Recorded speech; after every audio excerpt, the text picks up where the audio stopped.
Hello, Mark. You're on. Good. Alright, yo. Apologies if you can hear the noise from the PC. It sounds like it's about to blow up, so I'm not 100% sure it's going to last, but there we go. Let's see what we can see.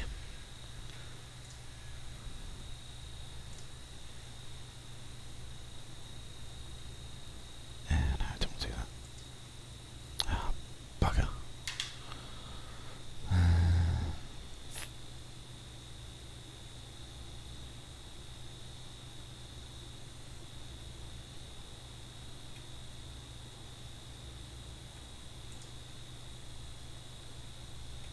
Hold on.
Right, that's better. That's the flight plan I want. Okay. So hopefully we can do a proper real world flight today.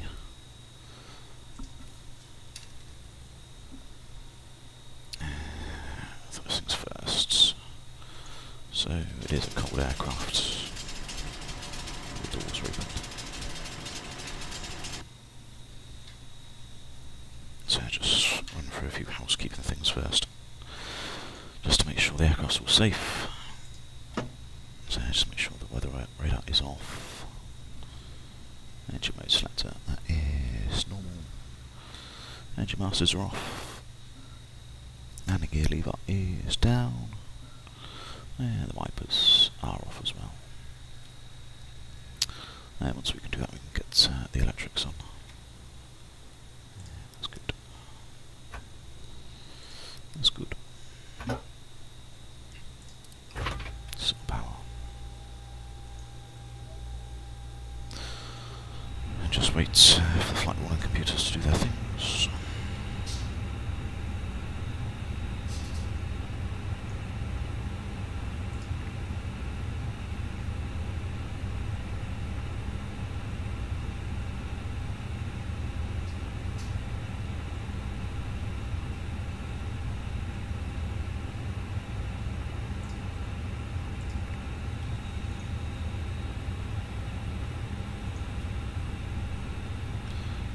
Good.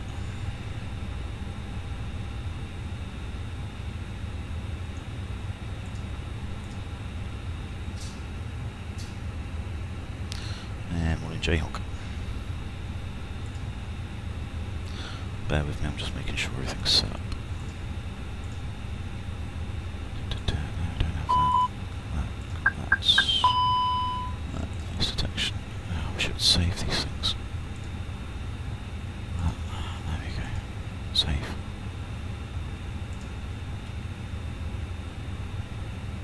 Good, that's done.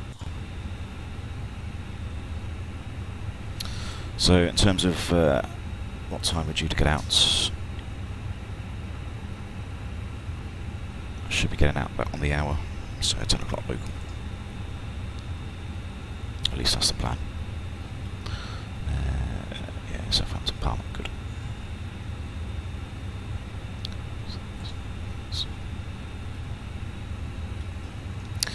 Right, these things are done. These things. So do this. Don't do it for another 3 seconds. Just make sure it works. Yeah. Normally you check the ECAM as well, just make sure it says APU fire test. But I don't think I can press that and scan. I don't know. No, I don't know. That's alright, that's fine. So, yeah, we're just going to set the aircraft up. So you just go from one. Start from the top left and just work your way down. Probably do it. That's a bit better. Strobes going all too. Yeah, nav lights go on. Lights are off, beacons off. That's on all too. That's on. I mean, you could do a test as well. Make sure the lights work. Just in case you see any bulbs that are bulbs that are blue.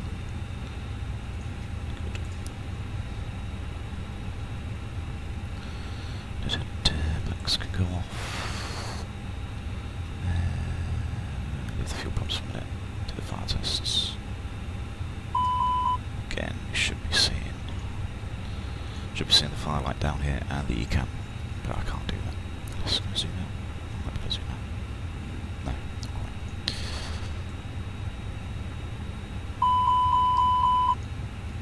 Anyway, that probably works. PA's on the ACP number 3, data of the data link is good. Everything else looks good that side. So also QH.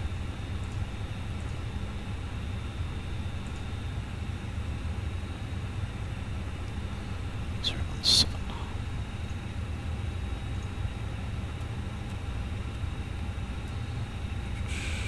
Looks about right.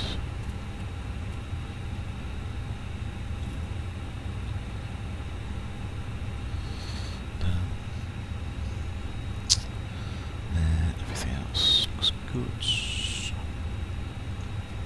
That's all done. Yeah, that's done. Yeah, do oxygen, etc. Normally. Good. Alright, just sort of box up. Flare load.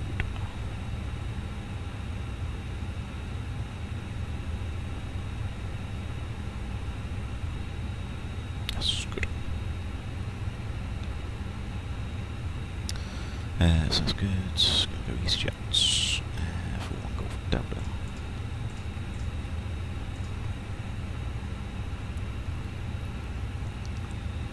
Cost next before.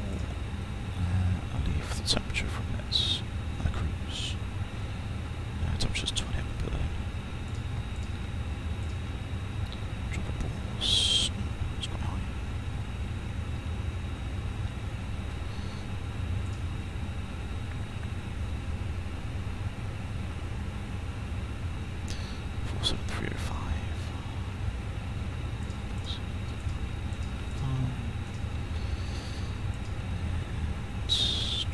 Airfield Brief 57.9.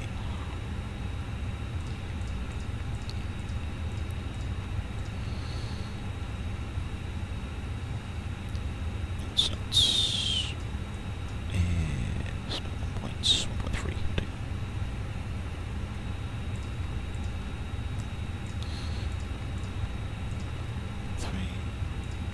Flight plan. Smart chart 20. No SID.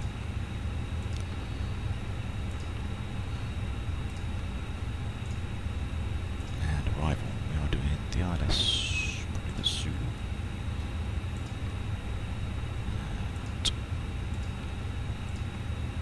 And Loris 1 Papa. So should be via Palma.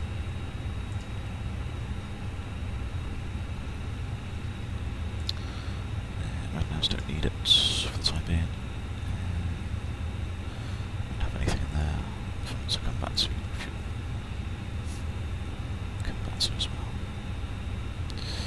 Wind. Crust. Right, where are we? Graph. I'm hoping you can hear me alright.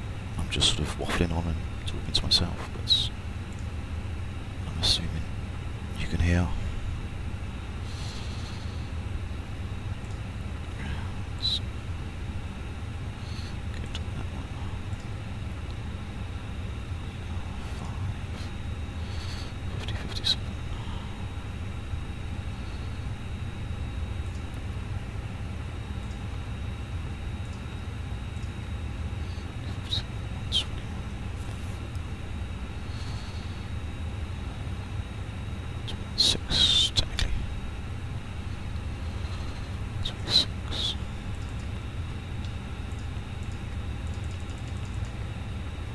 interesting.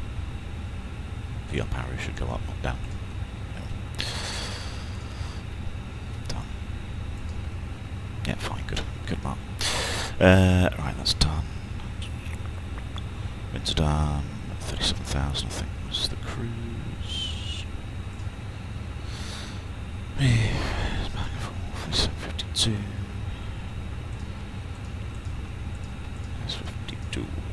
Done. That should give us a pretty accurate fuel plan. That's what we're after. We're after about 4.3 tonnes in an hour and 46 minutes.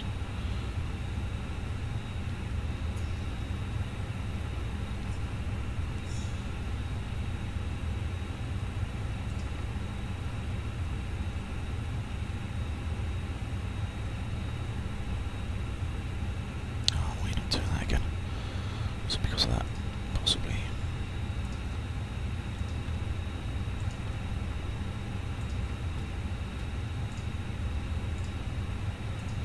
I think it likes discontinuities. No, it still doesn't like it. Oh.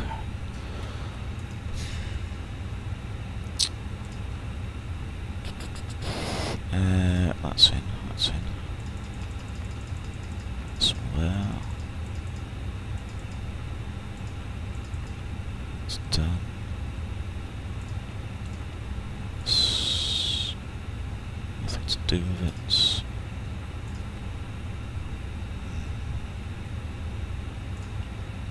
Interesting.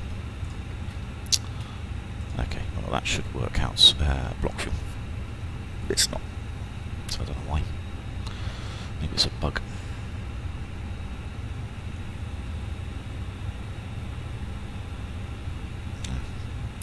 Okay. Well, let's have a look at the flight plan then. Come on with a fuel figure. The interesting thing about Southampton is very short runway.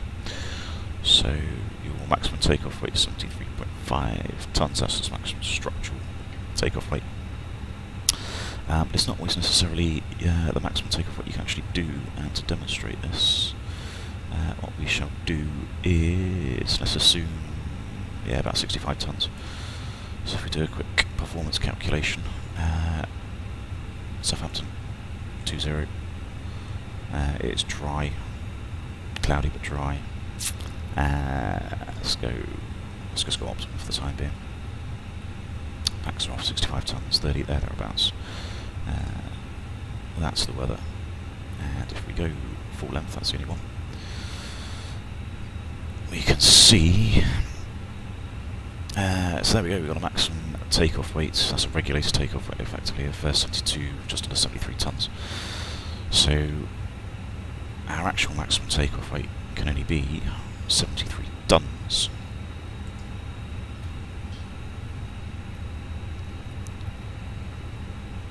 Might be Mark. Yeah, possibly. It could be that, but I mean, it shouldn't be that. That doesn't affect it in real life. But anyway, back to this. So 73.5 tonnes is our maximum structural takeoff weight, but our actual performance regulated takeoff weight due to the short runway is 73 tonnes. It's not really going to be too much of a problem today. Fuel-wise, we're going to take 7-ish tonnes. So yeah, we're going to be well below that anyway, so that's not going to be too much of a problem. If it was a wet runway, interestingly, I wonder if we turned it to a wet runway, it should change it, because it's not really the getting airborne bit which is the problem, it's the stopping. So when you've got a wet runway, it's harder to stop. Because it's harder to stop, you've got to be a bit lighter. So yeah, it'd be interesting if that reduces max takeoff weights. Yeah, a little bit. Yeah, not a lot. I'd probably expect a bit more than that really, but there we go. So yeah, if it was a wet runway, which to be fair, it is a bit cloudy, so maybe we'll just stick with wet figures, because that's probably a bit more conservative. And in terms of... I've actually got an airfield brief. This is a work airfield brief for Southampton, which I appreciate you won't actually have access to, but it just goes through a few operating restrictions, I suppose. It's captains only, takeoff, approach and landing. That's just due to a narrow runway. No inexperienced captains or first officers. Captains must be narrow runway qualified and current, which they always are, because they do it in the sim every week, or every year. Maximum crosswind component, because it's a narrow runway, 25 knots. Maximum crosswinds, so again that's not going to be a problem for us. It does say expect a regulated landing weight, so check dispatch landing performance, which I don't really think this does. I think the arrival performance, I think all the figures in here are that's going to be Palma, isn't it? This is all in-flight distances rather than dispatch, which is a legal difference, which I won't even go into. But yeah, you'd normally check that. What else is there to say? Yeah, it's a short runway, we know that. Narrow taxiways, so oversteering may be required. And that's pretty much it. There's not too much else there to mention. So anyway, that's done. I'll have a look at the flight plan. I'm interested about this IRS now. I wonder if that is the problem. How far have we got? Well, they're aligned, so does it work now?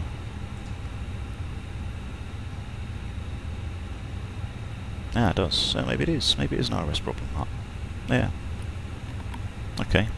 Yeah, could be right. Only 4.5 tons, 1 hour 51 minutes, which is pretty much what we said. Yeah, it's not far off. Yeah, a little bit off maybe the winds. So let's have a look. So we know the takeoff weight's not going to be an issue. Southampton to Palma, IB for the alternates. The call sign. Why is that call sign not in?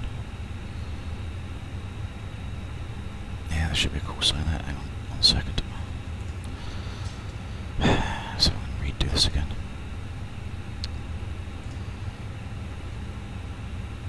Adding flights. Easy. 41. Golf Delta.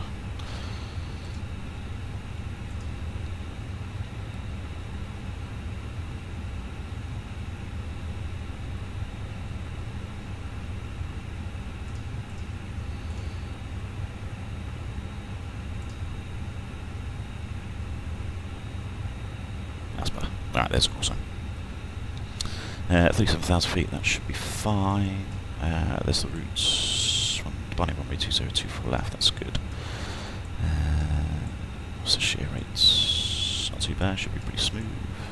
2.5 tons when we shut down. There's not going to be too much MSA to worry about apart from Ocos and Pyrenees around here. 12,000 feet, worst case. Weather's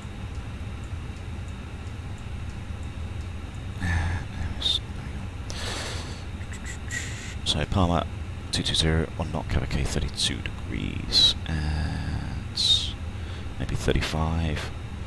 Becoming light winds, so yeah, Palma's good. Gatwick, I've got a takeoff alternate selected.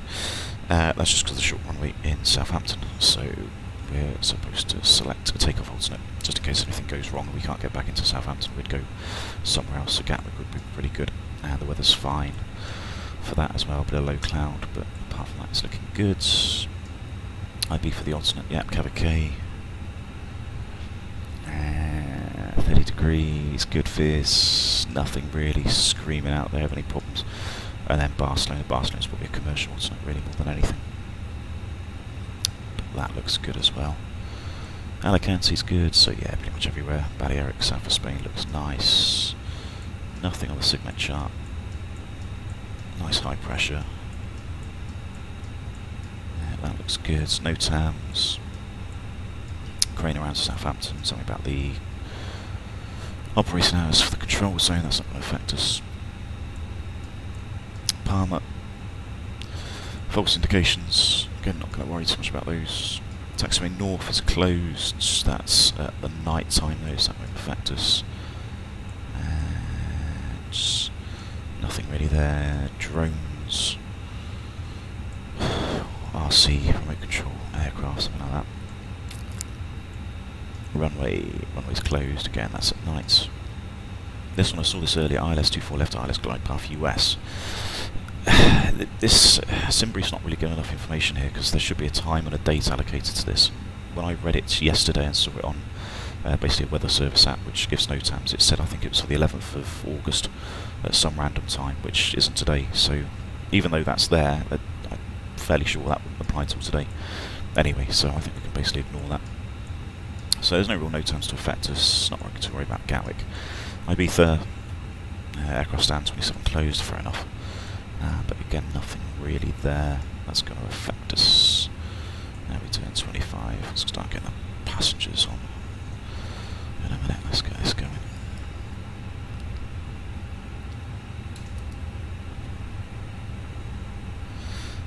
What else is there to look at? That was Ibiza. A couple of restrictions for the ILS, again not going to worry too much about that. So again, nothing really standing out for problems. We're going to be closed at the night, again, pretty typical. Alicante, probably not much different there. So it looks pretty good. I'm not going to worry too much about the en route no times. There's hundreds of them, and to be honest, we wouldn't be filed anywhere that went near a danger zone anyway, because that would be the whole point of the flight planning department, so we shouldn't be anywhere near those. Let's go ignore that. Documents, I don't need to do that. So, in terms of fuel decision, the weather's fine, can't imagine any delays. Weights are pretty good, got a nice little underload. That's probably a bit less than that because it's probably takeoff restricted. So I'd say about probably 7.1, just uses a bit of APU fuel, and then that's about it. So there's not really any reason to take extra fuel. Let's go and mass and balance. And we got the APU on. As we do, give you 1 minute.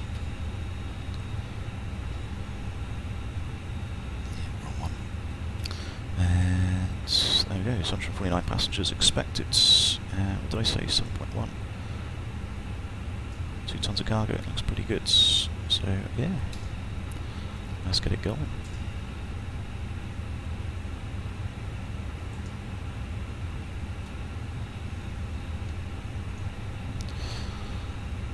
So, 7 tons, that's another 4 tons or so that'll take about 5 or 6 minutes.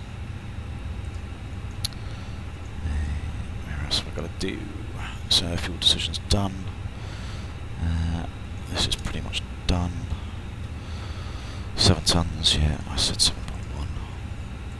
So confirm that. And it's not much extra time down the other end, but I mean once contingency gets added to that once we get airborne, because contingency here, which is called route reserve, once you're airborne this just basically goes into your extra time, so there'll be another 5 or 6 minutes, maybe 10 minutes once that's done. So once we come back to fuel, we've done secondary. Now secondary is the emergency procedure, which I've got a document somewhere. Just find it. Copy that. Departure. Yeah. Right.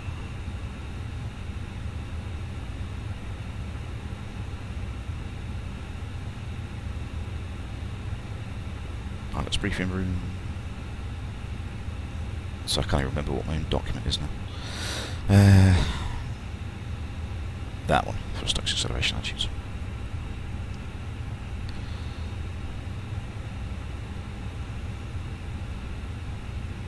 Right, Southampton. So apparently Southampton sent out departure on runway 20. It says standard 16 entry, right turn back to the VOR. So that's easy enough, do that. Let's give it a nice little, cute little name, engine fail, just in case. And GHI 20 to 100, that would do. And 15 miles. I'm not actually going to go to 15 miles, it's just in here for a reference point. Fail.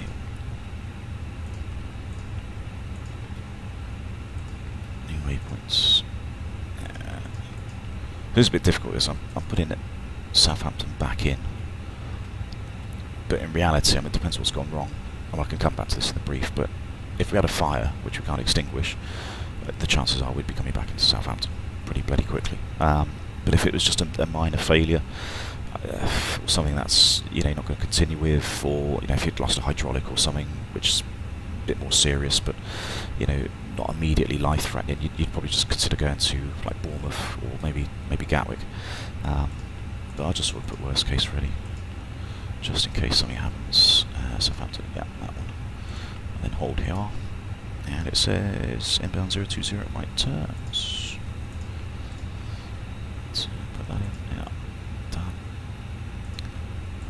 And we can put an ILS 20 via Southampton. Salmon then, maybe, possibly.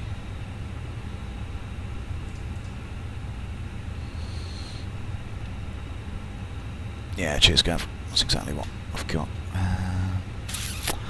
Yes, that looks good. Let's get the bleed on.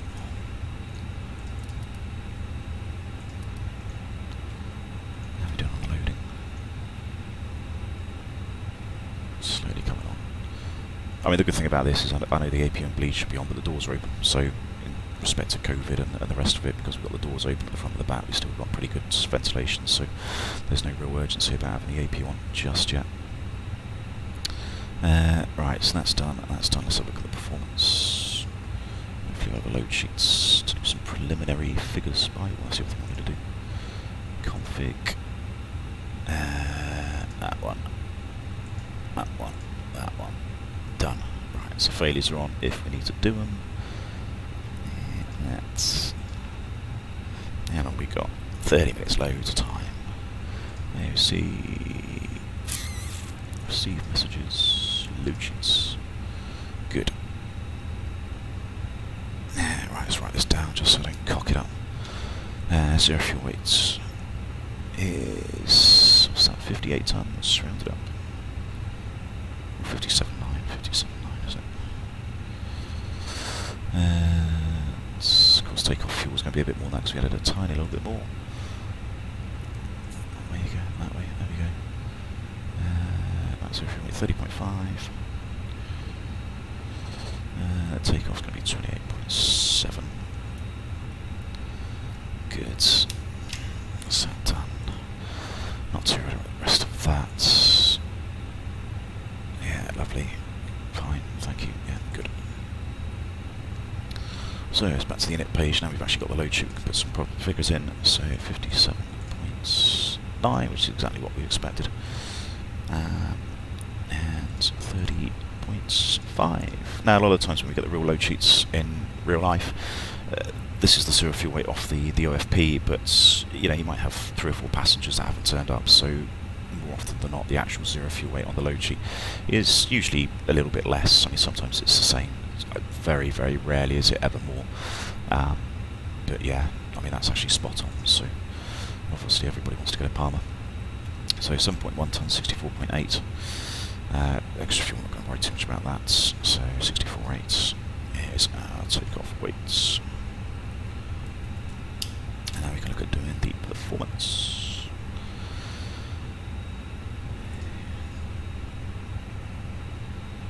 So there we go, let's go Southampton 20, let's go wet just in case it does start raining. Flaps on, we can probably do that. Don't think we need to force toga. Anti-ice isn't necessary. Pack's going to be off. 64.8. And so it's 28.7. No, not 87.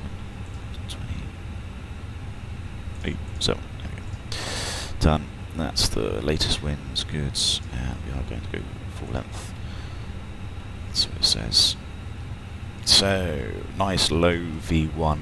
That's very much as expected, really short runways, so your decision speed is going to be pretty early on, just after 100 knots, because you need to be able to stop, so that's why that's so low. It's 116, 140 and 54 degrees flex. Yeah, that's not too bad. So 16 and 40, 16, 140,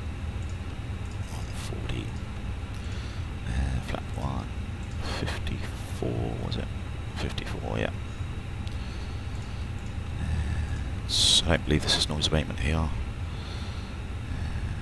It's 10:44, yeah, that's good, no engine acceleration, so that's fine.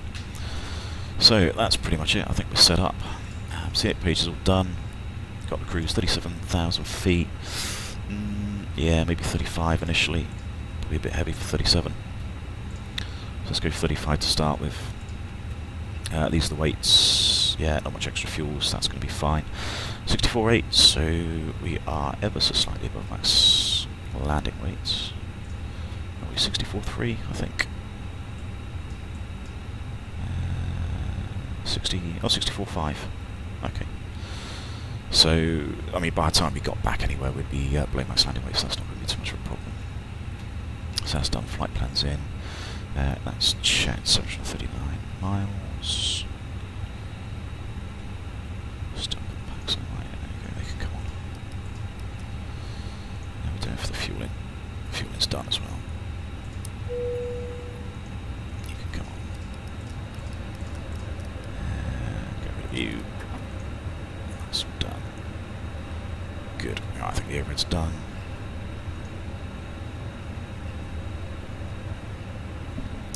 It's the routes in Radnav's. I suppose we'll have Southampton in Kai, just in case.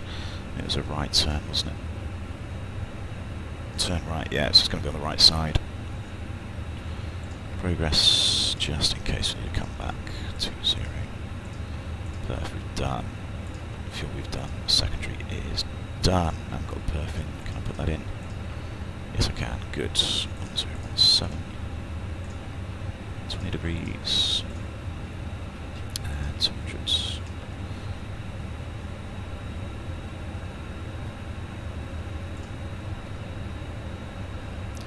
And 210 at 10.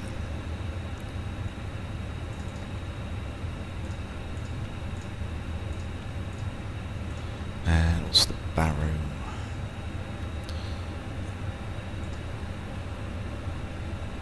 And arrival approach. There you go, ILS. 244, Cat 1, good. 750 metres, that's fine.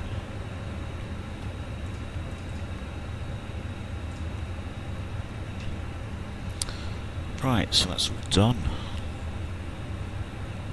Don't think there's much else to do now apart from wait for the loading. We got, what's that, 22 minutes to go. I can do the rear door can be closed.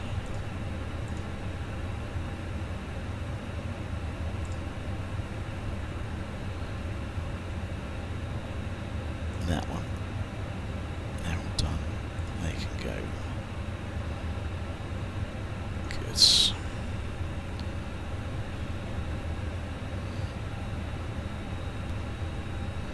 Alright, stop attitude. What's that going to be?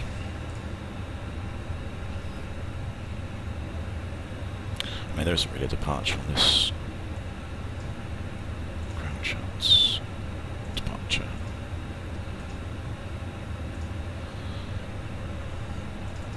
So it doesn't say too much.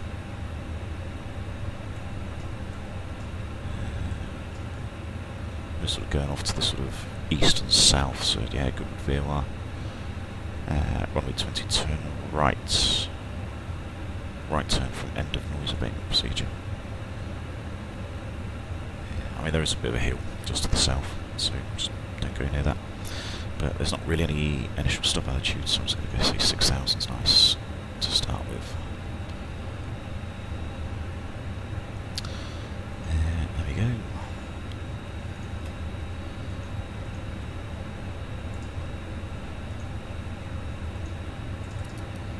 Come off.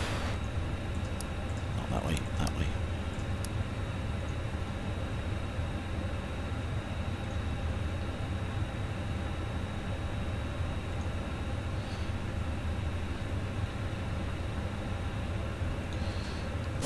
Now we just sit here waiting. Weather doesn't look too bad.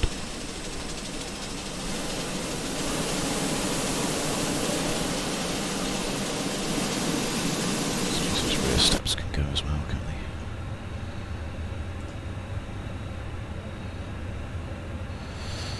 they? Steady. are they doing for the loading? 84, so just over halfway. Okay. Well, I suppose we can brief and get it done and out of the way. Big picture stuff, really. We're in Southampton. We've discussed about the Airfield Brief. It's narrow taxiways, so we'll oversteer if necessary. And it's narrow runway as well, so it's captain's only departure, which is what we're doing. Short runway as well. Performance, we've kind of accounted for that, really. Low V1, and that's wet figures as well, so just in case it does start raining, at least we've got those figures to help us. Weather's generally pretty good. It's cloudy. It's not wet yet though, but it doesn't look too bad. Temperature's good. Probably don't need the anti-ice until we start going a bit higher up in the cruise or the climb. There's nothing really else weather-wise that's going to affect us. Aircraft's good. It's a 320. CO, what doesn't work? The weather radar doesn't work. That's about the only thing. The operational procedures for that is just avoid any thunderstorms or anything else, which is fine. We're not getting anywhere near those today. The SIGMET's good. Nothing else is broken. NOTAMs we better look at. There's nothing really there that's going to affect us. A couple of cranes, we're not going to hit them. And threats, not really too many to be honest. It's a pretty straightforward day. Normally we would ask the other person what the threats are, keep it sort of interactive, don't lead them, but invite them to ask what the threats are. MSA is nice and low, 2,300 feet within 25 miles. Probably not much higher, 3.7, but not the direction we're going. So probably 4,000 is pretty good, so that's nice and safe. And what's the hold altitude at Southampton? 3,000, yes, 3,000 is good as well. Other threats, probably me. I didn't sleep at all last night, I don't know why, so I'm probably tired. Single pilots, so there's bound to be a few mistakes creeping in somewhere. I'm bound to forget something. Forgetting the lights, those sort of things. If you want to get HUD stuff, hit escape, good assistance. Okay. Yeah, cheers, Gav. I will come back to that at some point. So that's the threats. So what are we actually doing? We've sort of discussed it already, but Southampton, Palma. IB for the alternate 35,000 feet. We've seen that's really going to be better for the optimum in terms of figures. Yeah, about 4.6 tons, 1 hour 50 as per the flight plan. About 1.3 tons to IB for not much extra fuel. But that's fine. We know that. By the time we get back, below max landing weight as well, so not going to have to worry too much about that one. Flight plan's in there. There's no departures, just sort of straight out. 6,000 we've got, and then it's the flight plan routes. Radnav, Southampton hard tunes that side, just the emergency procedure. Progress is good, cheapest primary access high.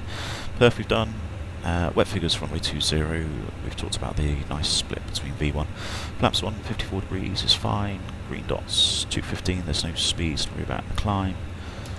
Fuel we've done, secondary is effectively sort of standard company Airbus emergencies really. I could sort of do a full brief just so we sort of discuss it, but anybody that listens to Gav streams will certainly know how to go through it. But essentially anything on the ground, we just stop the aircraft, just put the parking brake on. More often than not, it'll be something like an ECAM, so it depends on how severe it is. We'll either tell the girls in the back, or we'll just sit there and run for any ECAM drills, or we got a QRH as well, so we can run for any computer resets that might be necessary. Worst case, we'll just phone MOC and see if they can give us a reset. On departure, we can stop up to 100 knots. It's a short runway today, so I would probably be a bit more go-minded. Anything that we get up to 100 knots on the ECAM, I'll probably have a quick glance at it, and if I'm quite happy with it, I'll probably just continue. But obviously after 100 knots, any uninhibited warnings or cautions, engine fires or failures without thrust loss, or anything else that we don't like after 100 knots, we would stop. Just bearing in mind V1 is actually very low, so it is going to come quite early. Standard sort of things after V1, so any engine failure just sort of straight ahead, and then just fly the emergency procedures. So at 1,600 feet we can make a right hand turn back to the Southampton VOR, and above, say about 1,100 feet, you know, as soon as the engine is secure, then we can level off as well. In terms of the taxi out, it is a very short taxi. I think I'm going to push back onto this taxi sort of facing this way. I don't believe there's enough space behind me, so we'll push back to engine start, because we're going to be taxiing the runway pretty soon. And then I think it'd just be all the checks, probably while we're stationary before we even start taxiing. So everything's done, so that'd be nice and quick. We should get 3 minutes on the engines without any problems due to the backtrack. We backtrack to the full end, sort of, you know, to the end of it as well. There's a little turning pad down there. And yeah, just be full length for departure. And that is pretty much it for the brief. I don't think there's much else to say. I'll probably pull heading as soon as we depart. It's got a left-hand turn to Goodwood there, so as soon as we take off. In fact, can I do that? I might do that now. Just pre-select 200.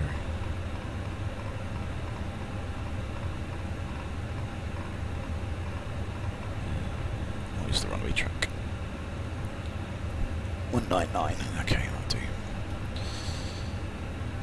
Now, bugger off.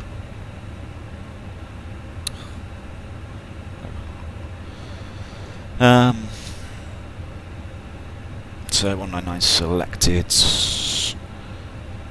and yeah, I don't have as much else to say. I think we're good to go. Just got to wait for the passengers.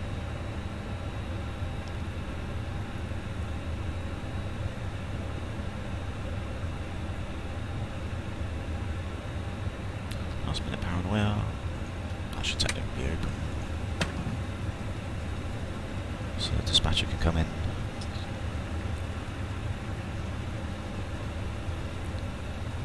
Right, I suppose we can do a checklist as soon as we're done. So normally the new checklist is we've got an aircraft acceptance on it, so we're going to check all quantities, hydraulic quantities. Where is it? There it is. Make sure they're all good. The oxygen. That needs to be within limits, and obviously you're going to check the MEL as well, just make sure there's nothing in the book, which I suppose this one it would be the weather radar.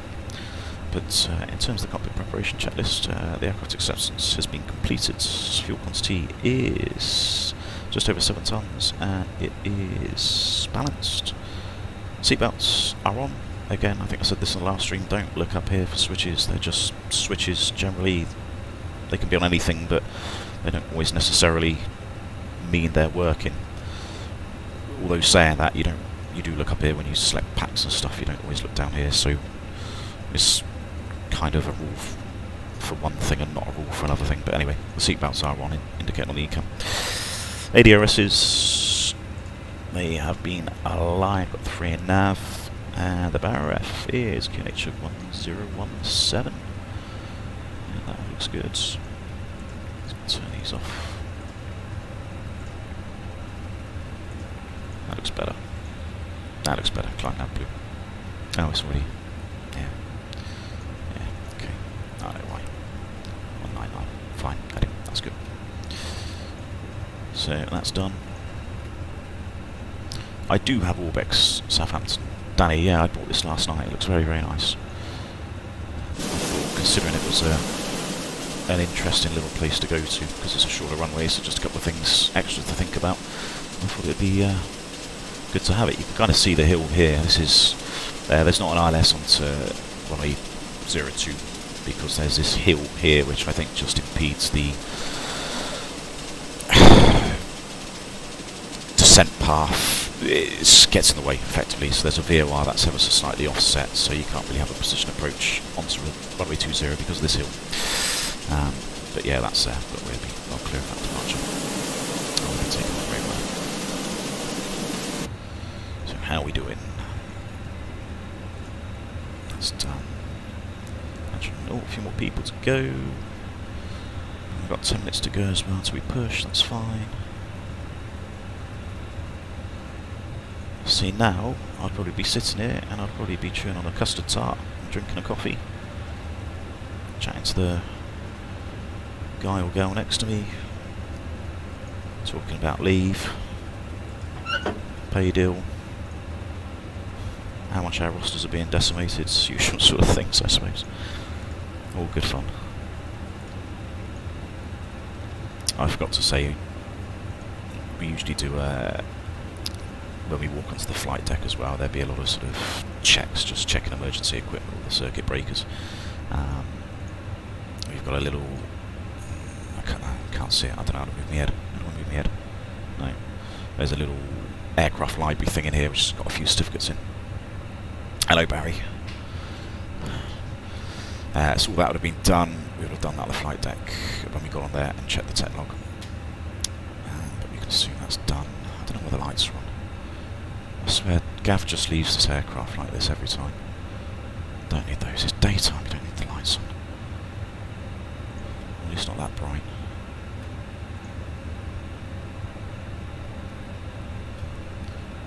Boarding complete. Excellent. Right, everybody is on.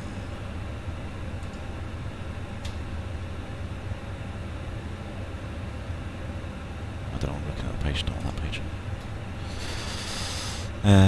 Oh, so close the doors. That's rude of them.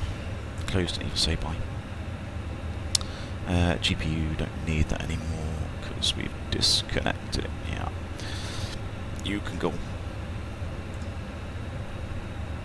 Alright, bear with me 1 second, guys. I'm just going to check on my dog because I haven't heard him for about an hour, so just make sure he's still alive.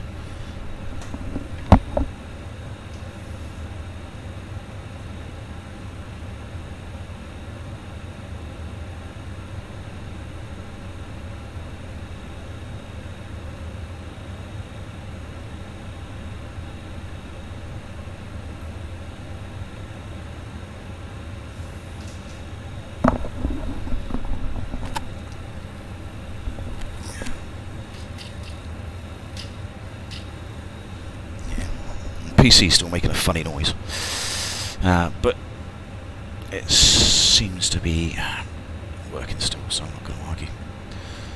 Load sheet, have we got the final one? No, not yet.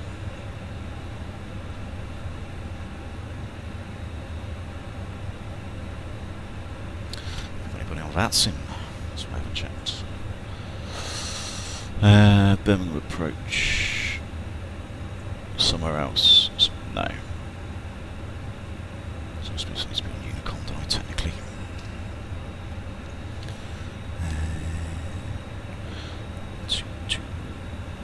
Eight. That. Guards on. Good.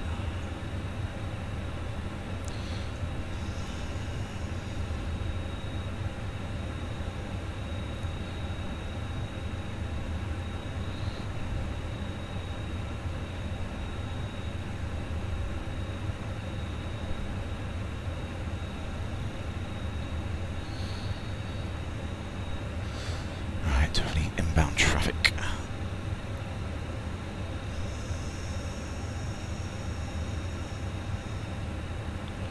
No, just me. One arrival. There is one arrival. They're miles away. Oh, they've just taken off, that's fine.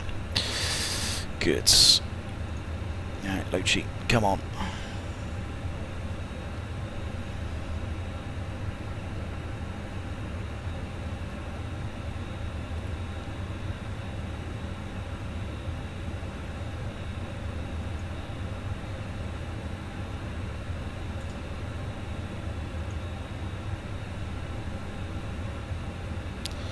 It's like wasting purgatory, this is, every time you wait for a load sheet. Because you've done everything and you're just sitting there thinking, what are you doing? Just hurry up and give me the bloody load sheet so I can go. And then you read it and you realise they're scribbling on it, you can't even read the bloody thing. Or they write the wrong numbers, or they take bags out the front and put them in the back, but they don't account for them. And, oh god. I even think it's hard adding a few numbers up, but some people struggle. Anyway, not that I'm going to chastise our grounds staff colleagues, it'd be a bit unfair. Most of them do an excellent job. I'm just impatient. Oh, I've got 5 people watching now. Excellent. I'm getting popular.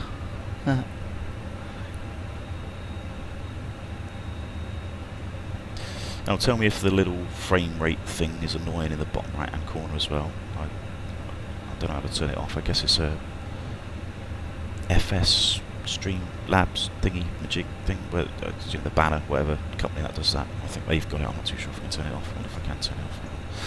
I've got a minute. Still no load sheet. Fly Life Studio, that's the one. Dashboard. Frame rate. How would I turn it off? Settings.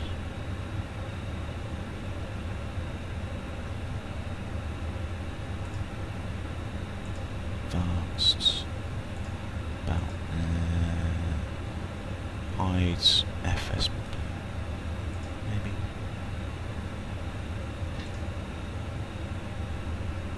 No, it's still there. Yeah, it's going to annoy you now, Mark.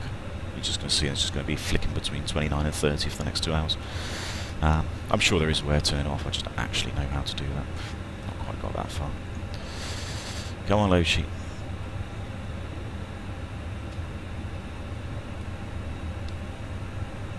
Yeah, I know you can force the load sheet, Barry, but for me that's akin to going out the flight deck, whacking the dispatcher around the head and shouting him to tell him to hurry up, which I don't really condone or say is a good idea to do. So I'm just sort of waiting for it as we would do in reality, really, because it keeps the suspense, I suppose. You know, if you could force everything in real life, it'd be so much easier. You'd never go late.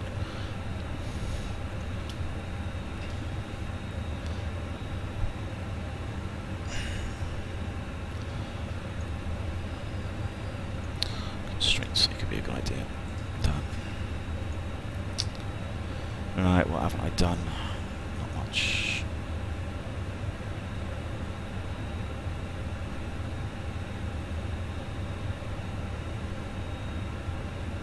There we go. There it is. Right. Oh, wrong button. That one. That's one. Right, what we got? So, Airfield Weights is... Where's my bloody pen? There it is. Right, it's 58.8. So Airfield Weight is ever so slightly higher, 64.8, though that's stayed the same. So Takeoff Weight's good. Don't have to worry about that. Next page.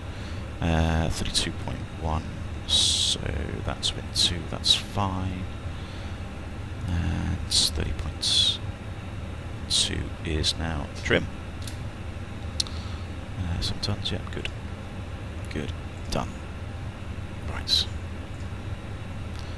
Good, that's done. So I think we can go. Doors are done. They've all buggered off. Don't think we've got any stairs. No. Wonderful. Alright, shall we go? And let's do this one. Pre-plan.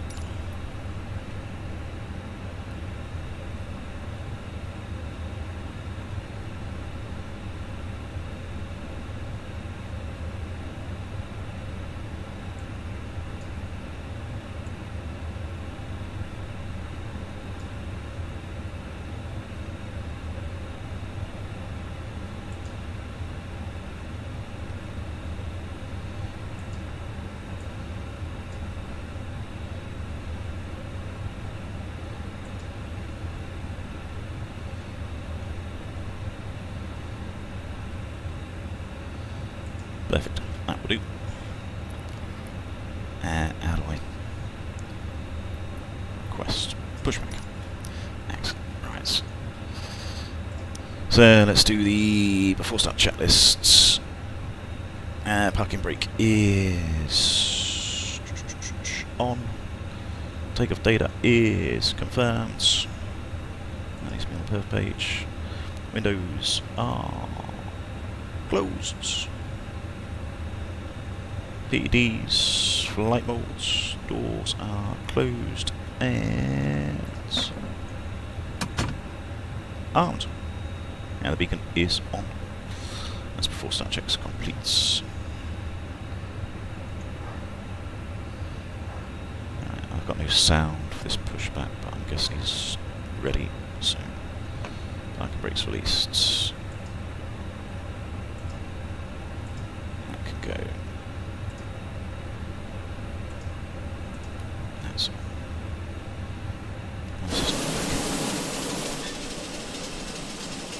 Oh, bloody wall mouse turned up to me.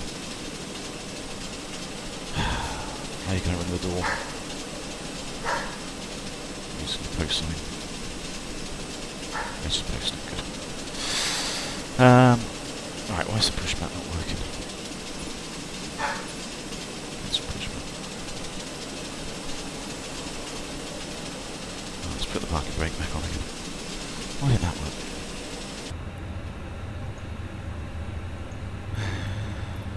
Close you. Try again. It'll make me late. Push back. Replan.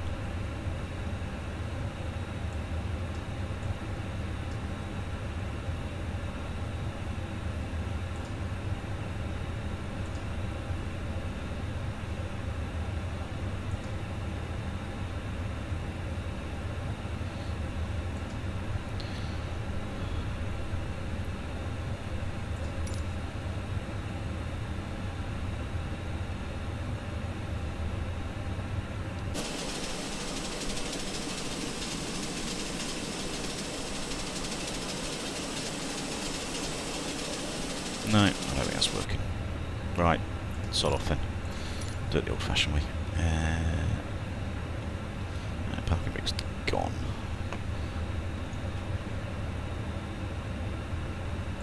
So it's not chocks, is it? No, chocks aren't they?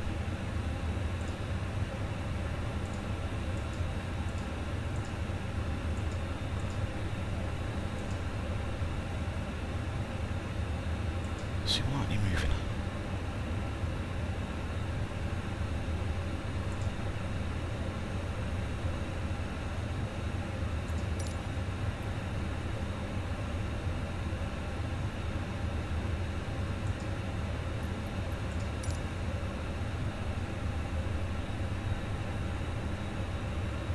I'm not pushing back, that's the problem. Reverse. Ah, there we go. Right, finally.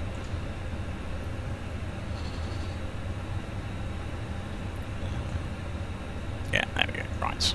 That would do. I can do this.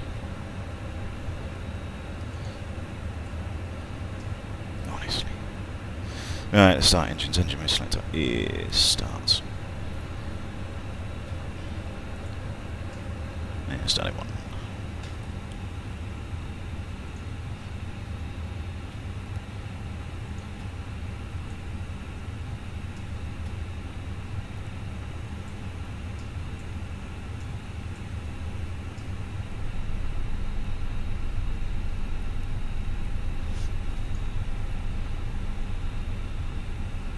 I mean, this is the most confusing part of the day, just how to reverse the aircraft.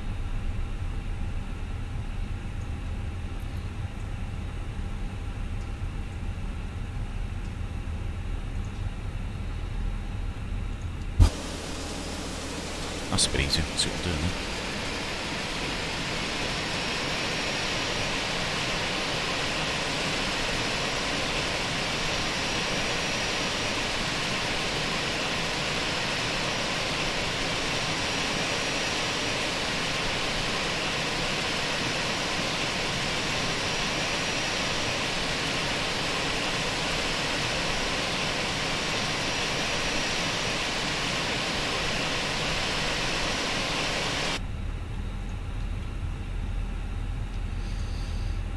Right, that'll do. Hold, thank you very much. Brakes on. Engine 2, engine 1's good, and stop 2. Stop push back. Yeah, you can bugger off. Bye bye.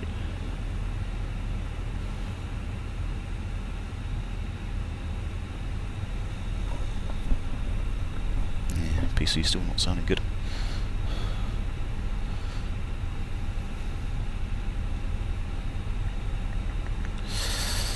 Done. Jobs. Yeah. Well, I cheated because I looked outside.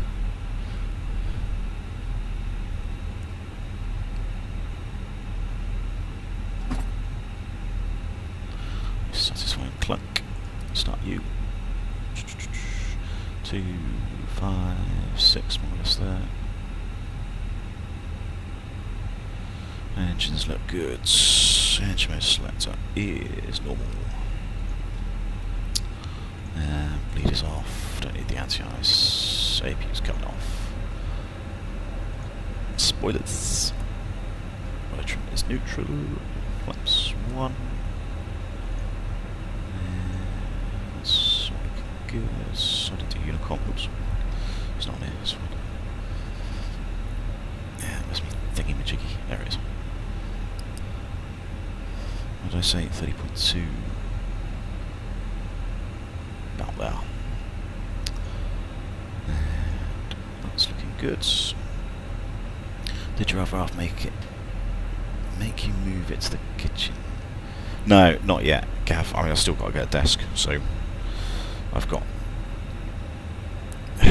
things to buy, put it that way. Anyway, the afterstart checklist: anti-ice is off, not required. Ecam status is jets. Pitch trim is 30.2% set, and the rudder trim is neutral. So the afterstart checklist complete. Right, what am I doing? Let's do flight controls first. Full lefts, full rights, neutral, full up, full down, neutral, full lefts, full rights, neutral. Right, that can go on. That's done. Southampton traffic, easy 41 Golf Delta. Here's taxiing to runway and holding runway 20. Parking brake, that's off. Right, should we go?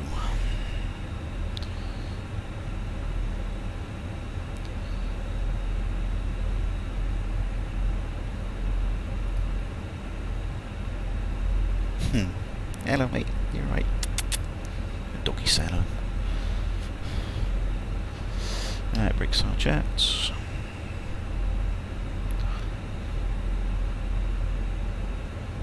Shallow down. Let's just be aware that the taxiways are quite narrow.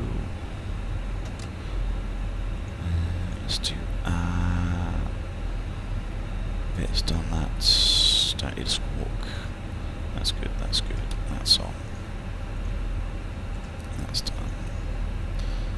And a quick PES check, so performance, there's no really LMCs in the performance, it's all within limits, so that's still valid. Engine out departure was standard, straight ahead, 1600 feet, we're going to make a right hand turn back to the Southampton VOR to hold there, 3000 should be safe. Departure, it's straight out basically, so just runway heading, then after about 2000 feet we make a left turn to Goodwood, and we are stopping initially at 6000 feet, but our climb shortly after we take off. Anybody else on that sim yet? No. Good. Makes it easy for me. That's done. So let's do the taxi checks. Flight controls check. Flap setting is config 1. FMAs. Climb blue. Heading 152. Radar predicted wind shear is on as much as it can be. Ecam memo is takeoff no blues, and EFBs are stowed and disconnected.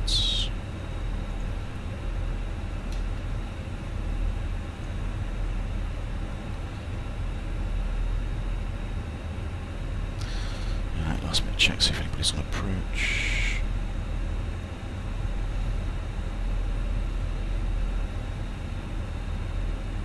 No, good.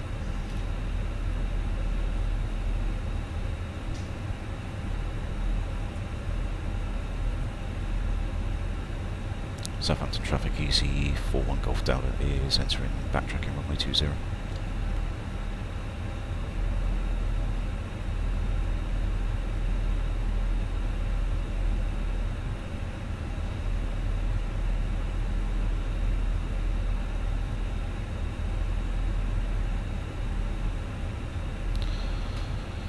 Right, lights can go on.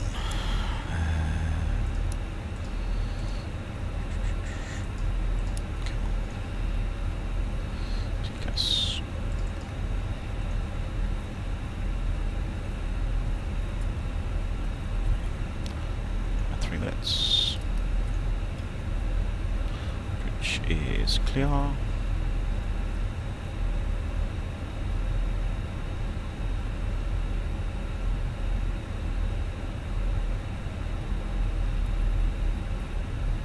And the line-up checklist. Cabin is secure for takeoff. Takeoff runway. We've got runway 20 full length. TCAS is TARA and packs 1 and 2 to come. about too long.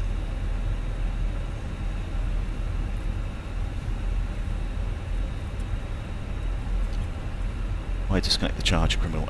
It's because if you've got to evacuate the aircraft, basically, it sounds a bit morbid, but if you had to reject the takeoff and evacuate because you crashed into a ball of flames and the only way you could get out was out of the window, which you can open, if you've got charging cables in the way, I'd like to say somebody's probably done this, is why they're telling us not to do it, but you could probably catch your foot and go out of the window the wrong way, or trip over it as you extricate yourself from the cockpit. So you've got to sort of disconnect the charging cables just so you don't catch your feet and fall out the window in the wrong direction, if that makes sense. It's not a joke. No, I wish it was a joke. Oh, this is why has somebody actually done that. But, yeah. Have you been exclusive? I have been exclusively flying the Phoenix, Doctor. Just to get my head in it, really. Just because, I mean, the fly-by-wire is excellent. Don't get me wrong. It's, you know, I think it's a brilliant product, but I just haven't got used to flying. Yeah. Not that it's too different, but I suppose it's got a couple of different quirks. The EFB is obviously completely different as well, so that's why. I mean, I will fly the fly-by-wire eventually. Right, I'm going to roll over that runway light. That wouldn't necessarily be raised. A bit of a tight corner, this. Hopefully I can get round. Come on, baby.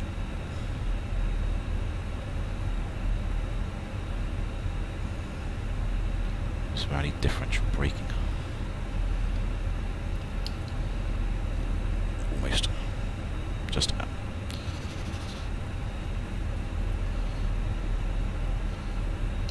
Cool. Right. That 1 or 2 off. The lap checklist is done.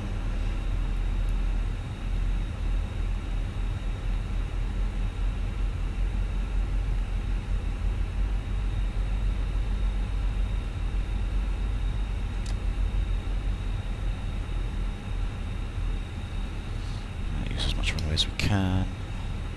That's looking good. Right, I think we are ready.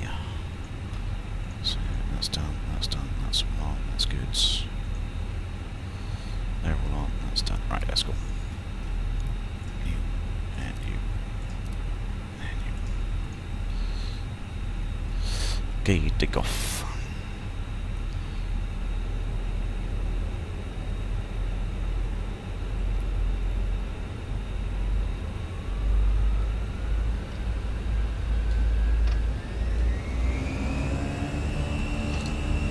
Flex 54 SRS runway.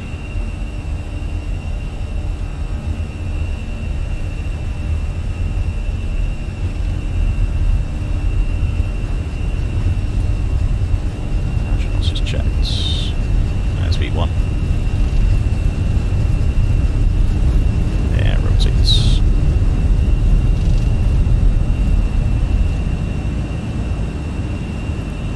Positive climb, gear up. Track. Board.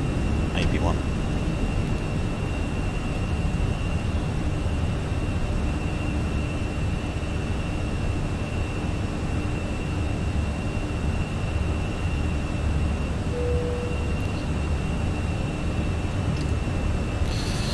Let's climb, open climb. Success is blue.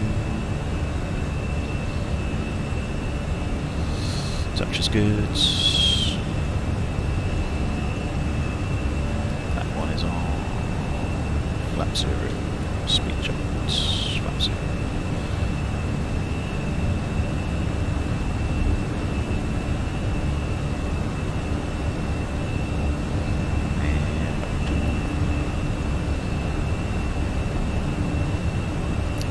And press you down.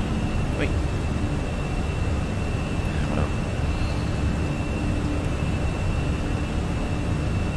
Over there, thank you.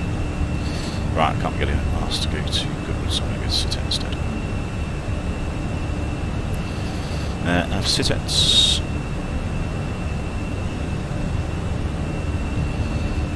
Let's continue climbing. 20,000, set standards. Standard is cross jets, 200 blue. Cool, through the clouds, lights can go. Down, spoilers don't need that.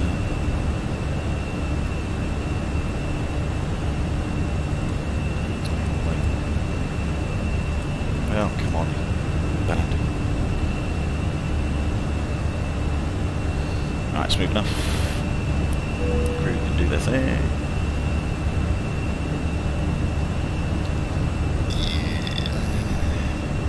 Don't you have to read the order? No, we don't, Royal. That's sort of pretty much standard Airbus SOPs, reading auto thrust blue on takeoff. I did it in my last company, but my present company doesn't do it, so it's sort of a bit of a hybrid between real Airbus SOPs and our own SOPs. I mean, there's minor differences, but no, we don't actually, it's one of the things we don't actually do. We don't read that out. I mean, to be fair, the auto thrust should always be working. Yeah, the only time it wouldn't work was probably if you're dispatching without the auto thrust, but I'm not too sure. I mean, too many people would be quite happy taking an aircraft in that condition. So even though you can legally go with it and you can dispatch without the auto thrust, I'm not too sure many captains would actually be happy to give it a go. I know I certainly would. It depends how far I'm going, I suppose. Right, anyway, that's down above the MSA, so you can go on standard as well. That's all done. 10,000 feet. You can go in, 0.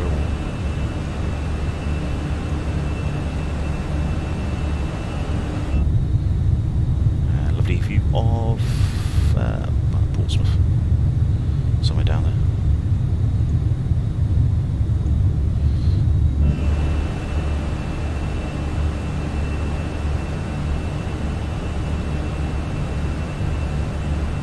Again, Raw, you don't need them. I mean, once you're a... Yeah, we've got 35,000.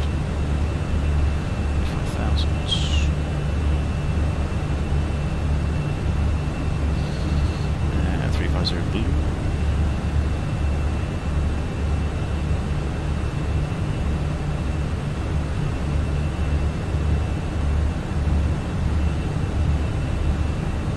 The only thing I miss really is the 321, because I think, was it P3D or FS Labs as the 321? I mean, that would be good fun.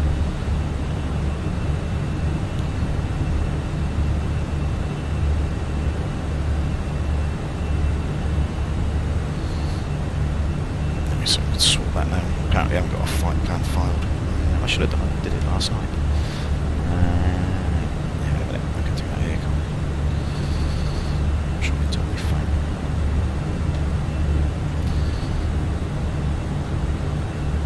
So I'm going to get kicked off fancy if I do things like this.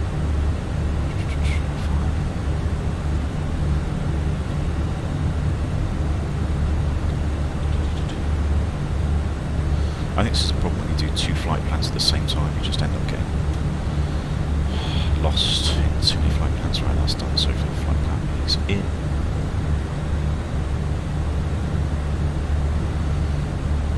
I'm good, Ryan, thank you.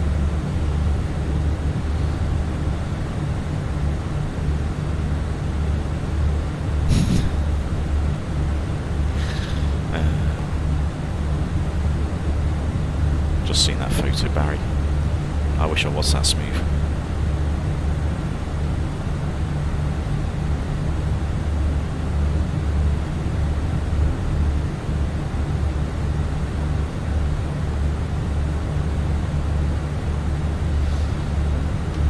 Right. What else have we got to do? Nothing. So there's no constraints. I can go in. 35. Managed. Fine, thanks, cheers. It's so much harder with a mouse because you don't find the click spot. I mean, you've got fingers and just press a button, it's so much easier.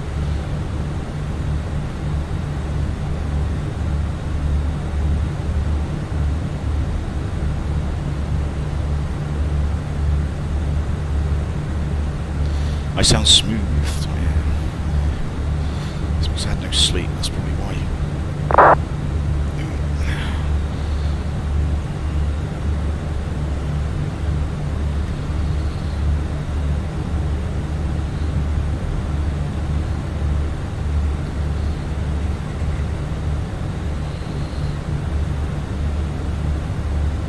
Somebody else going to Palma.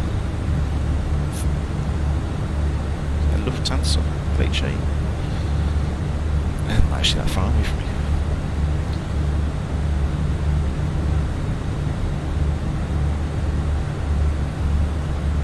Race.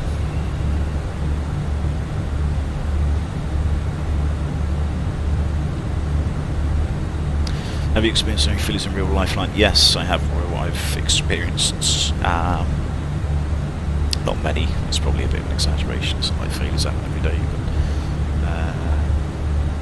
how many have I had? So I suppose it depends how many failures you'd consider serious or not. In terms of serious failures, I've probably had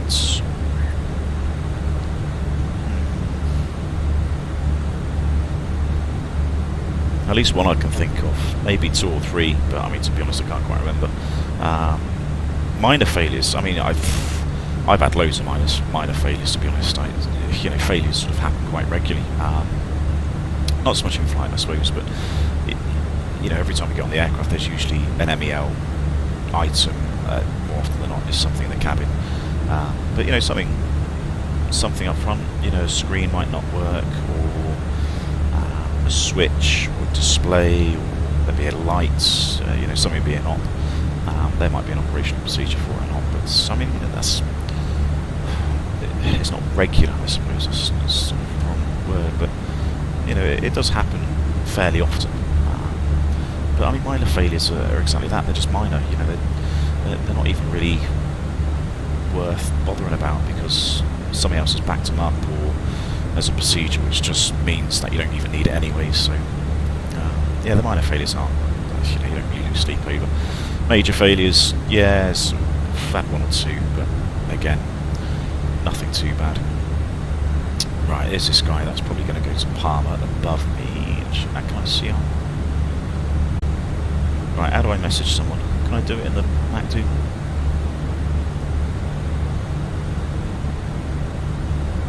AOC.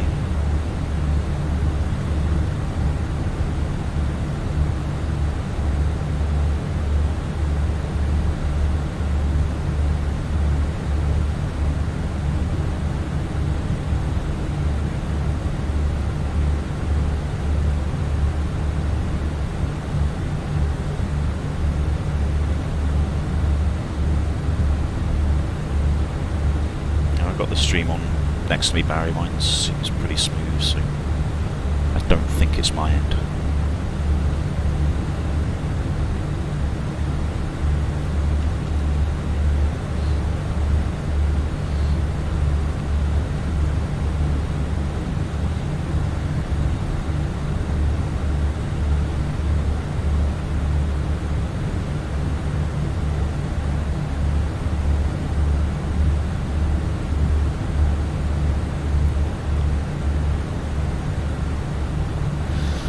So if a screen died or some switches weren't working, could you get them fixed within the hour, or would you have to offload it and have a new bird? It depends, Dan. It depends what screen, what switches. Some screens you can go with, like Captain's, fairly sure you need both. Definitely the PFD, I'm fairly sure you need the ND. Fairly sure you need the upper recap display as well, but you can go without the lower recap display, and I'm fairly sure you can go with either PFD or ND on the FOs. So if one of those wasn't working, you can dispatch that, and you can probably do it for 10 days.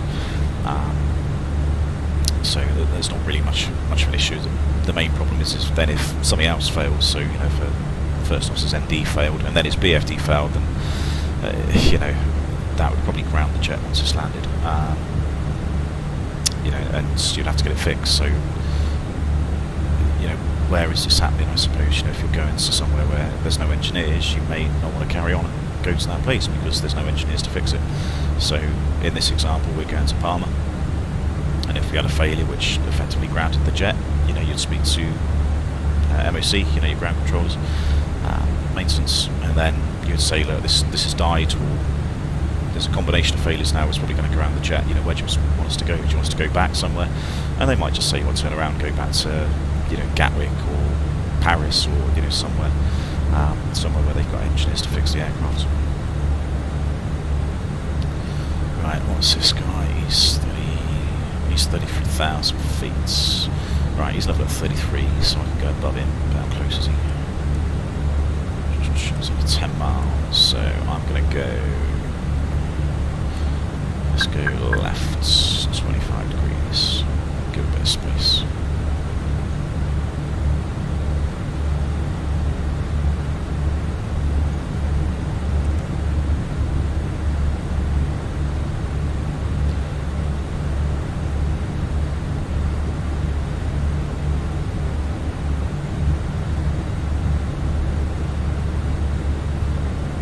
Yeah, it seems to be going good, Peter. I mean, people were saying the stream's stuttering, but it doesn't look too bad for me.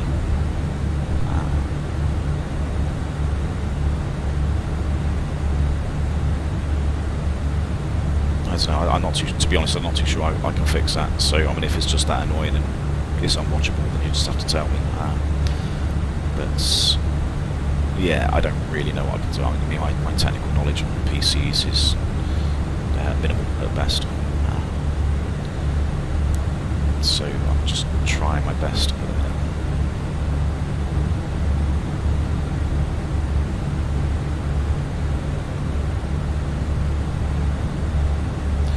Alright, there's that other guy's going to Palma. You can see he's going to get in the way. I can speed up to overtake him.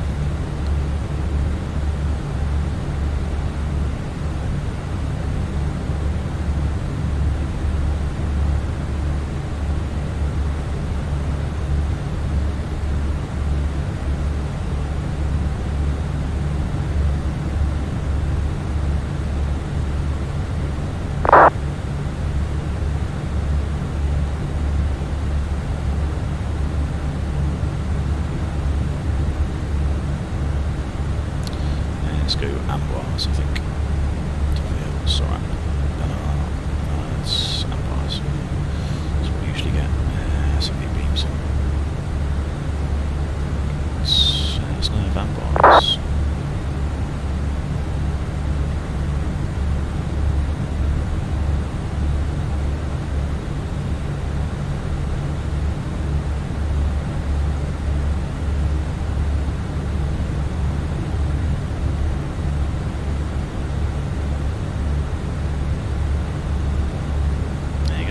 To go.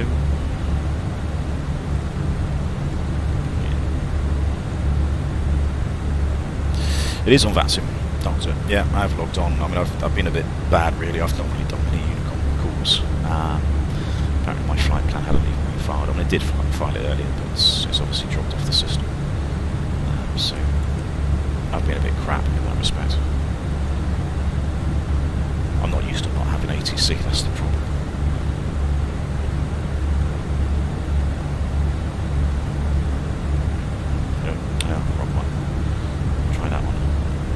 Oh, come on. Alright, there we go, thrustback climb.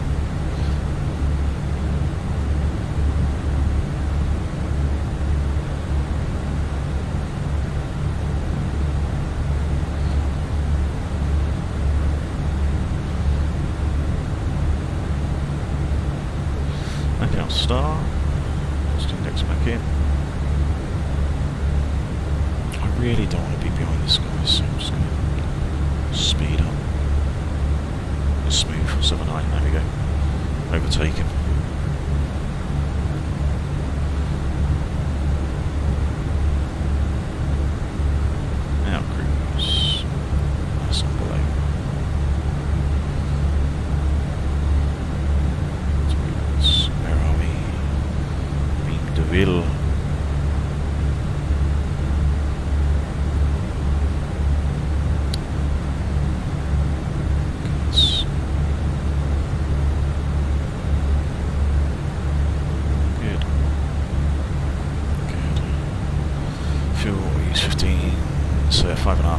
sometimes it's all left with his balance, so it doesn't look like there's any leaks. Looks good, temperature's fine. That's good, wheels are good, flight controls are good, excellent. So we need a beam to reveal. Can you turn your mic a bit? Can you turn your mic a bit louder compared to? Possibly. Yeah. So you're asking me questions I don't even know how to do. I can move my mic a bit closer to my mouth. That might work. I know there's probably sound settings somewhere, which is probably easier. It might even be in OBS. Yeah, let's have a look. Mic.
Ah, did I mute myself?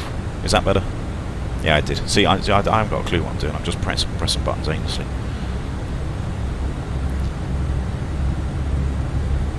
Hello, Christian.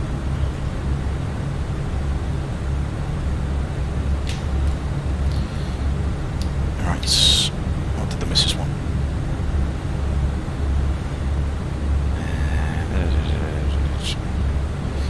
Cool. Alright, that's nothing important. Well, it is important, but not that I'm worried about it.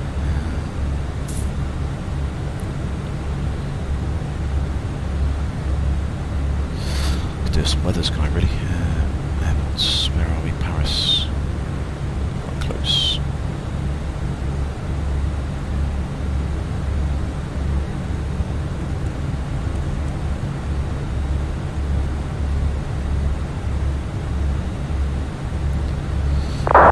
this is Cafe K.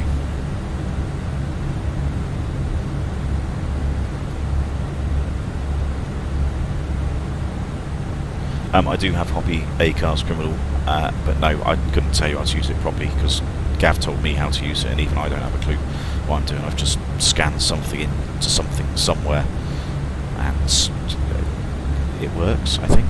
I don't actually know. Maybe that's what I want.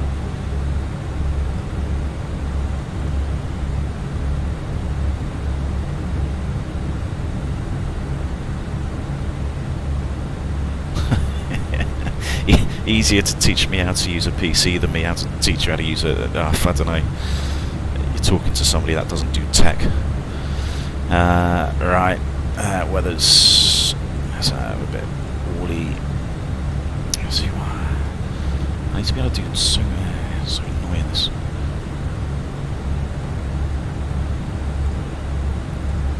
I've got to go in each and every one of them. Weather. Go okay, there's a surprise.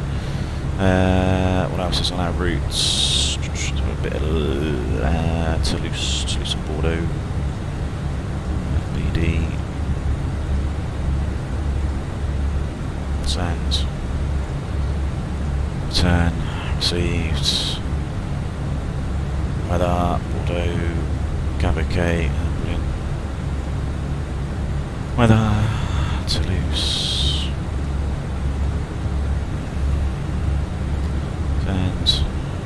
Turn. Received. Basically Cavique, that's fine.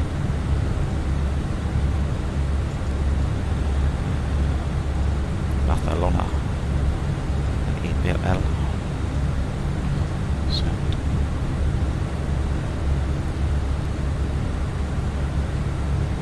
Go diversion page. Okay, yeah, 1 second.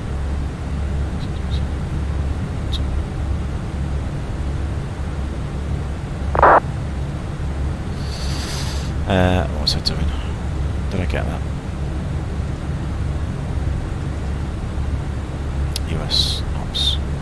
CADC. Oh, delay. Yeah, it's because I don't know how to push back. That's why. What's pilot error? Pilot incompetence. A minute. Oh, you really want to know about a minute as well? Come on, guys. Cavacan, Barcelona. And where are we going? Palma. It's going to be EIB. So what it's like.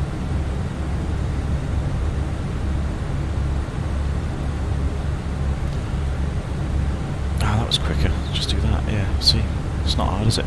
Cavacan, Ibiza, 33 degrees, goods, and an EPA. Sound.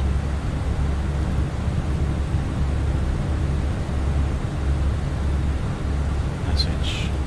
3306, Cavacan, 33 degrees, 1016. Good. So, basically what we learned from that is Cavacan everywhere, pretty much over France and everywhere else. That one, and then that one. 1016, so it was the same in the UK, more or less.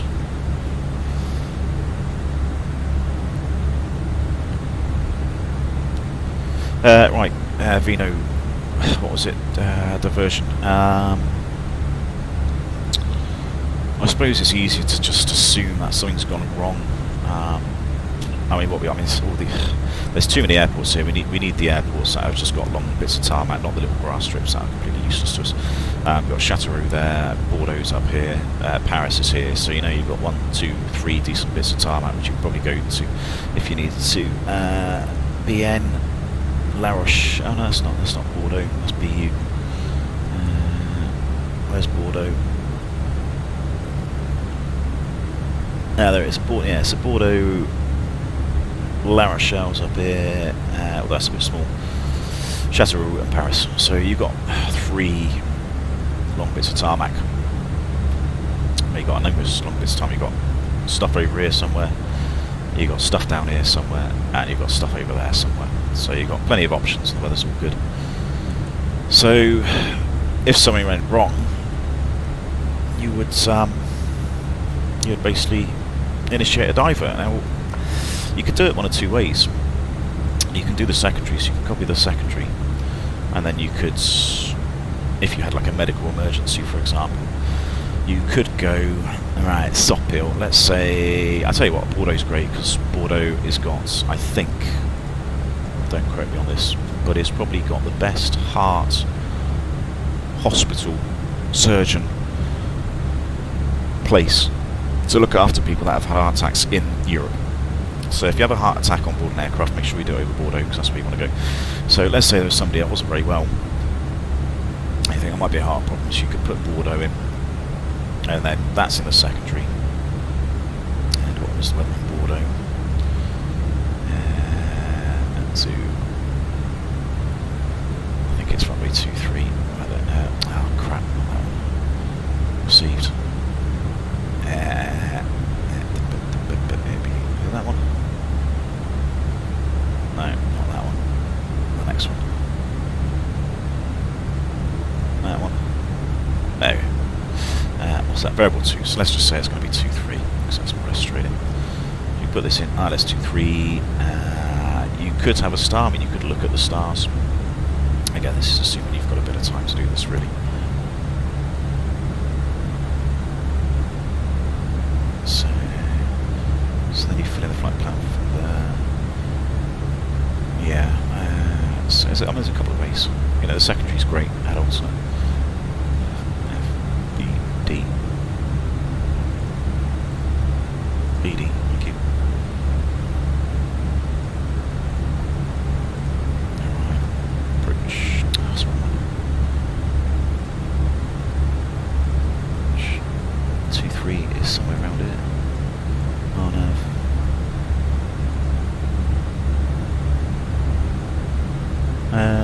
So Wagner, I suppose.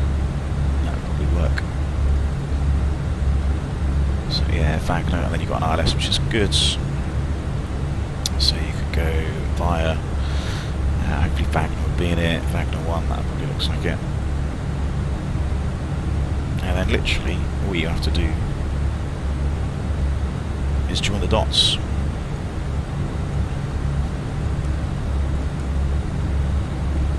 So there's Bordeaux. Wagner's up here somewhere. We're approaching Sophill. So you could just go Sophill, Wagner, and then if you think you're going to have to divert for a medical emergency, it's already in the secondary. And you could go a bit further, you could put the performance in. Let's have a look. It's a QNH 1218. 28 degrees, winds, variable 2, let's go 230, 2, that'll do. And what's the MD8? On the ILS 23, 351. And there we go, that's pretty much it. So now, you've got a secondary already programmed in, or an alternate in the secondary flight plan, and you've already looked at the approach.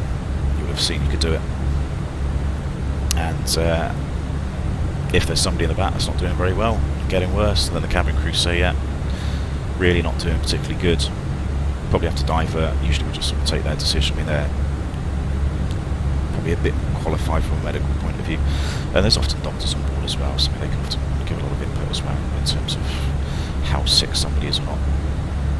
And you know, effectively as a command, you're going to take all that information on board, and then if you think a diversion is necessary, you can speak to ATC, and it's already in the secondary. So all then you'd have to do is just go to secondary, activate it, and then this secondary flight plan that's here would then become the primary flight plan, and then you just coordinate with ATC and you start the descent into Bordeaux, and you obviously brief everything as well. So it's sort of as simple as that, really. I mean, that's assuming you've got a little bit of time to think about it. You know, certainly medical emergencies, they often give you a little bit of time because you get a sort of early indication that somebody's not very well, and then you go, okay, well, you know, what are the options? And you look at sort of suitable airfields. If you've got a technical problem, again, like a technical problem, sometimes not too severe, I mean, the big ones like engine failures, decompressions, that sort of way, you need to take immediate action. And if you did that, then ultimately you could just do a lateral vision on the primary flight plan, and then just do exactly the same thing, just new destination. Châteauroux, somewhere around here, and just do the same sort of thing. But I mean, normally if you've had to sort of descend in an emergency, then this is sort of secondary, I suppose, because you fly the aircraft predominantly first. So yeah, it's not particularly difficult. Are you sure you want to land in France? Person already had the heart attack.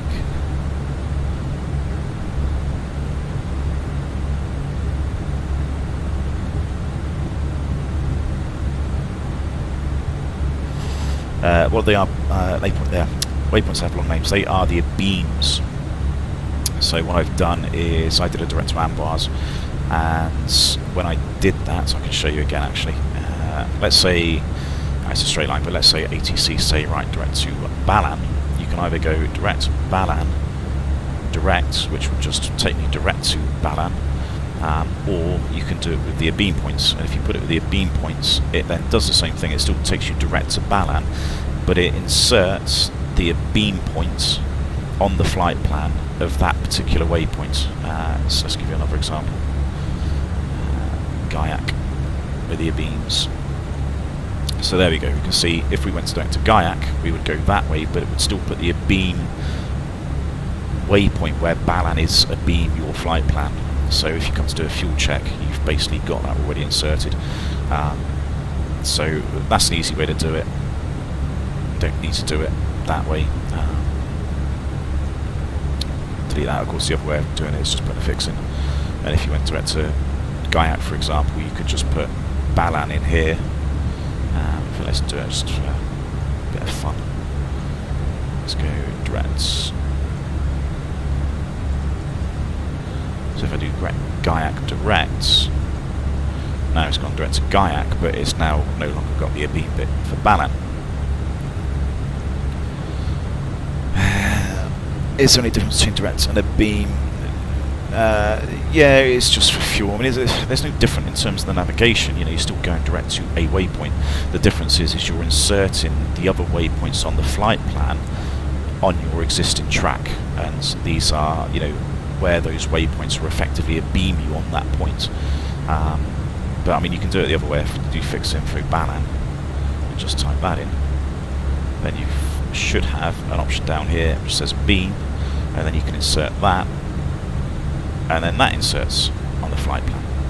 Yeah, it's one of these stupid ones where you've got to select heading first. Okay. Alright, I'll do heading, then insert it, and then it's happy for some stupid reason. Then you can go back to nav. You go engage.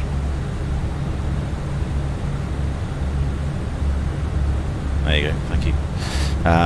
So that's puts a beam Balan in there, and then you can just delete the actual fix as well. But it keeps a beam Balan in. You should actually see a beam Balan, but it's just abbreviated there for some reason. So yeah, there's that. What Navigraph subscription do I have? I don't know. The one that gave me the charts and the data, whatever one that is. It cost me like, is it like £60 a year? I don't know. I've got no idea. The one that probably most people has, put it that way.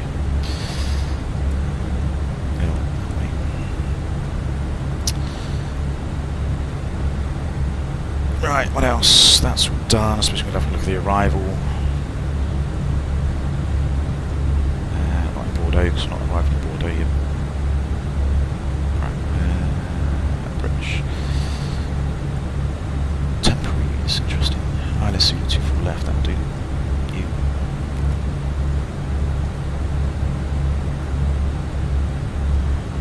Airport. You. Stands.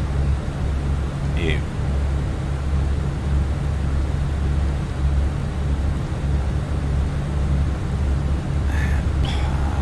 Loris my papa. Thank you very much.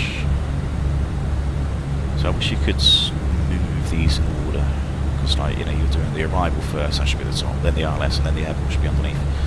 But no, anyway. Did you pair Hoppy ACARS code with Phoenix? Do you get any ACARS message about you will arrive?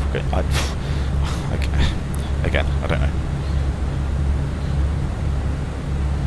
Possibly. I think I did put the Hoppy thing in the Phoenix app. I think. Again, yeah, I'm not sure. How far is this guy? He's 20 miles, 15 years.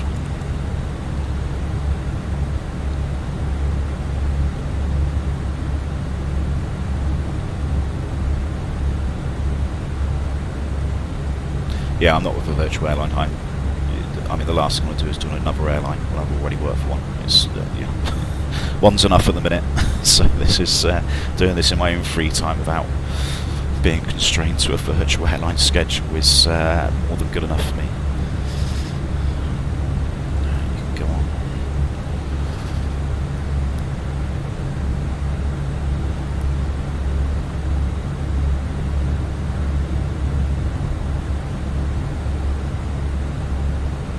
What's the procedure if the GPS breaks down?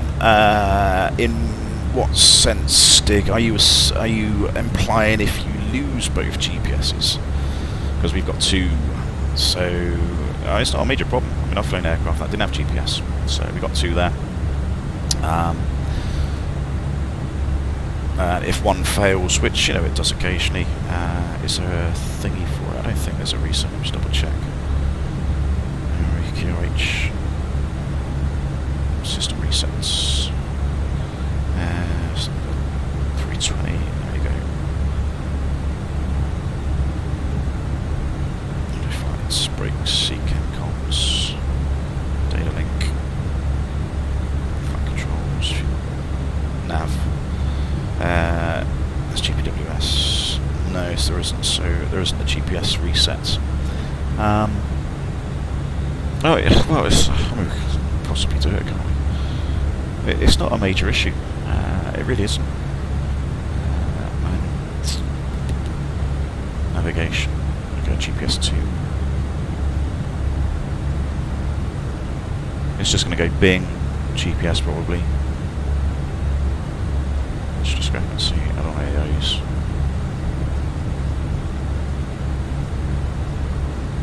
Radios. Nice look. GPS 2. There we go. Activation reader. There we go. Right. Ding.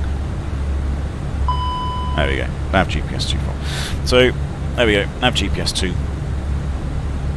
So is it going to be a major issue? Well, no, it isn't.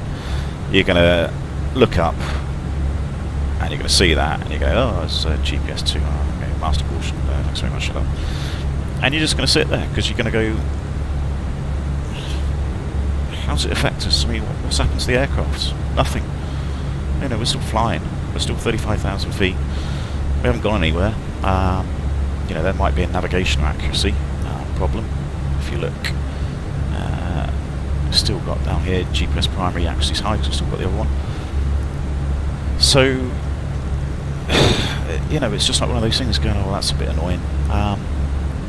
But it's not a major issue. I mean, even if you lose the other one, it's not a major problem.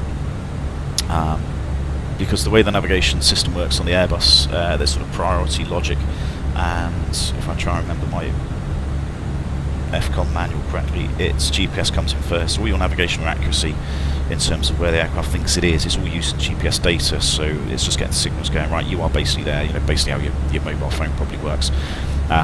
If your GPS signals are lost, it then goes to DME updating, so it uses the DME off the VORs that it's picking up, and then it just intersects DME data from these different stations to keep your navigation accuracy high, which is great, because when you look at some of the arrivals, which you can probably see on this one here, potentially, doesn't say anything anywhere.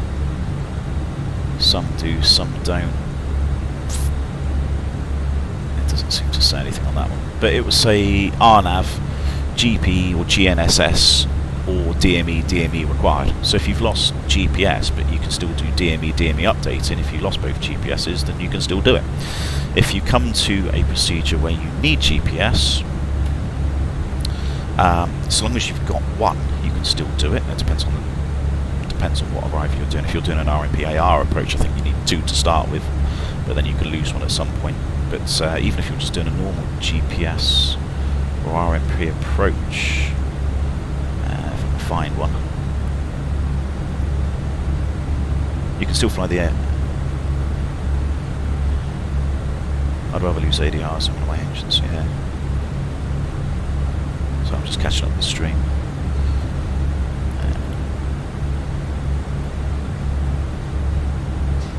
ADRs, yeah, you don't really want to lose the ADRs. So I'm waffling now, aren't I? I've got an RMP approach somewhere. Must do. RMP 06, LPV, those.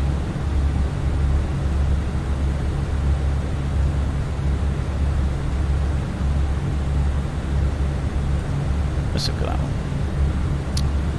So it's a sound here.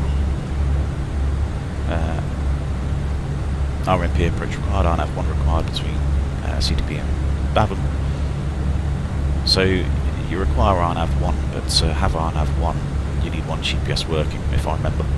I'd have to look at the limitations of the FCOM for this, but essentially losing one GPS isn't a major problem, and losing two isn't particularly a major problem. Either it just stops you doing certain approaches. Anyway, should we put that back on? Not that one. Config. Failures. No. How do I turn it back on?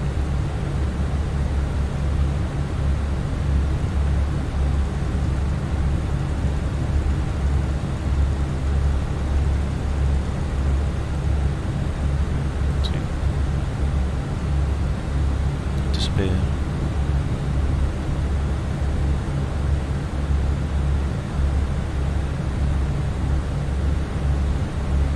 Interestingly, actually, I should have seen that.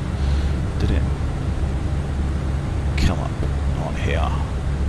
Oh yeah, there you go. Yeah, so GPS 2, and then you lose your GPS data. So yeah, that makes sense. Good. So it does work.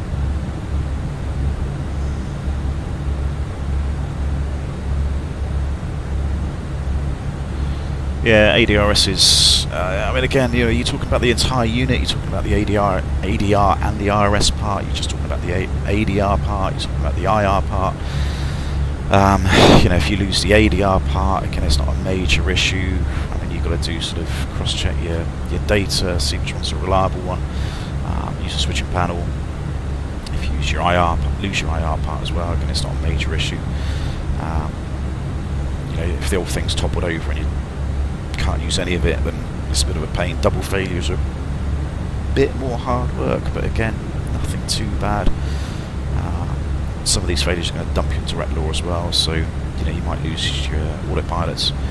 If you lose that, you're not going to be RVSM capable anymore, so you might have to descend. So I mean, there's a few things to think about, but I mean, to be honest, once you've seen it once or twice, it's not too hard. Anyway, I was looking at the arrivals now.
about 210 knots to 12 miles if I remember, which is 12 miles is on here.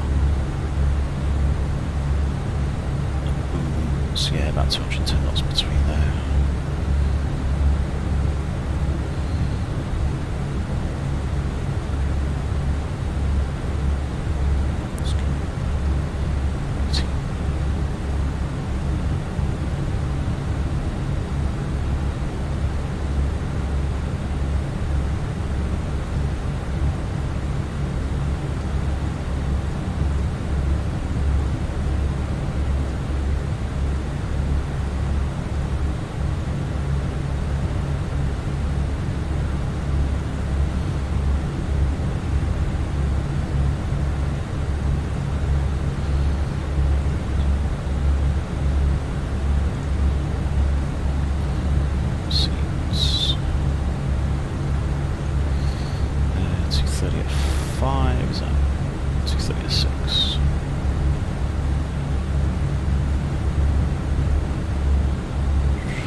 No, we're not. I'm just stopped talking, Nick. I don't really have anything to say, to be perfectly honest. I'll answer any questions if there's there. I don't think I'm muted any. No. So there's alternate fuel. You're going to work it out. Or is it a bug?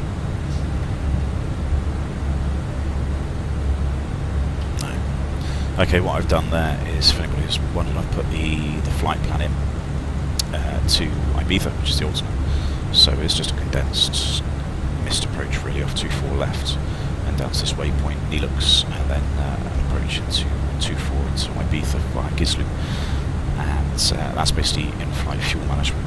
So what this should do is, the original fuel to the alternate off the OFP was about 1.2 tonnes, but putting a flight plan route in and then deleting the OFP value should then automatically populate this with probably a better figure. So it might say 1 tonne, so it might say it's about 200 kilograms better off than what the original plan is. So it just gives you a more sort of accurate CNR, I suppose, which is down here. So, you know, instead of like 1.2, you know, our CNR is probably about 2 tonnes. So we've got 30 minutes of extra fuel. So, you know, even though we left with more or less plug fuel in Southampton, you know, we've still got 30 minutes down the other end. Yeah. Yeah. I mean, people don't really hear me talk anyway.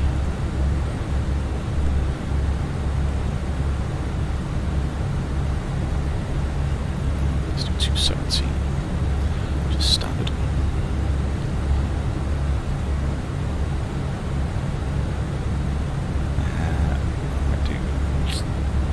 Not that we get it very often, but occasionally if you're very, very nice, they might give you 2-4 rights.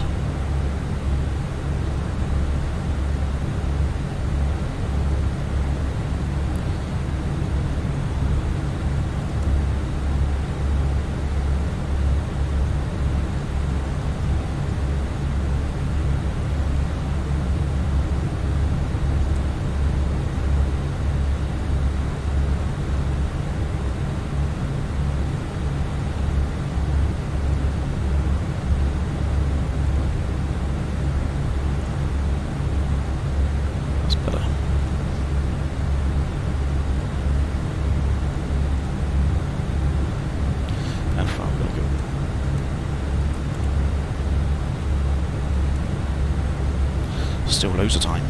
What was this schedule arrival time? 11:20ish. Zoom.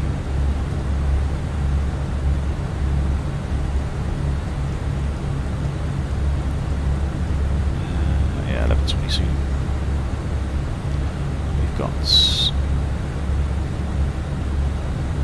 8:43. Yeah, that makes no sense whatsoever. What is that?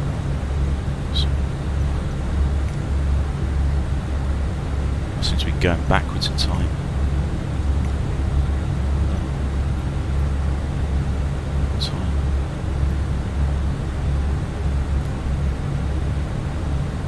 It's definitely not 7:52 UTC.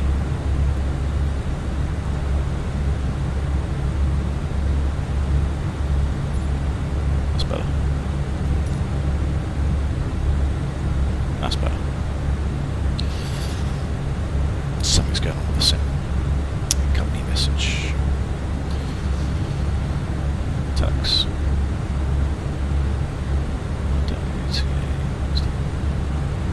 Oh, there you go. Expect stand 25. No custard tarts available. That's it, I'm turning around. Mind you, custard tarts, you don't really get them in Palma, do you? I mean, they're more Portuguese, but yeah, still, that's a bit of a shame. Right, 25, so where's that? That's the one. 25.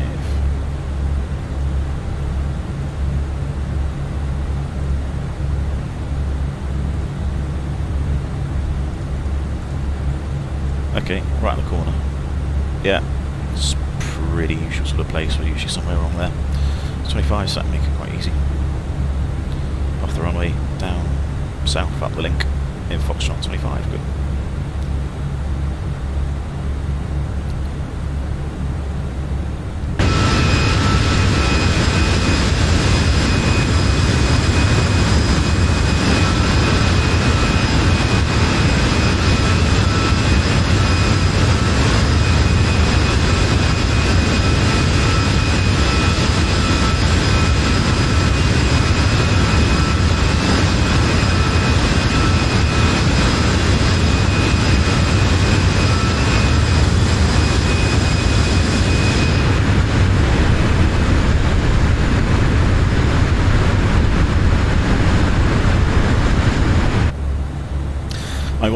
do as well is I included all the scenery on the routes. So I've got Toulouse scenery, Bordeaux. Did I have Barcelona? I might have Barcelona, I can't remember. But just in case anything did happen, we had to do a divert for any reason if there was a failure. The scenery was there. We need to get rid of that external HUD. Yeah, yeah. Remind me, how do I do it? Have I got to go? Have I got to pause the sim to do that? Though? That's the thing. I'm not supposed to do that with that side. Is anybody around still? Geneva. I could have gone to Geneva. London South's on now. I could go back. It's 11:15. Yeah, I might have time to do it.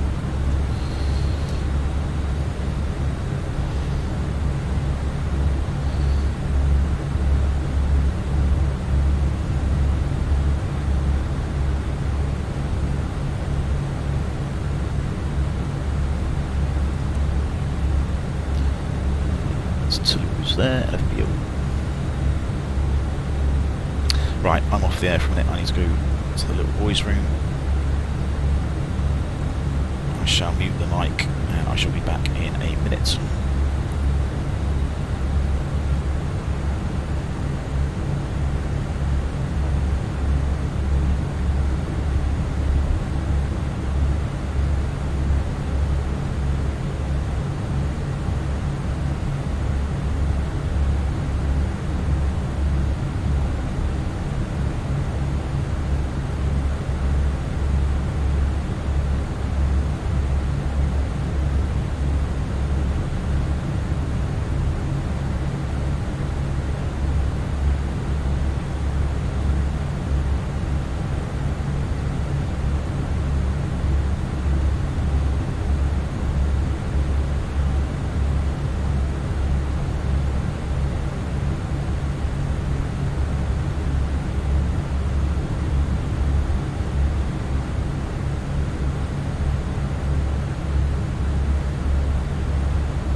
Right, I'm back on.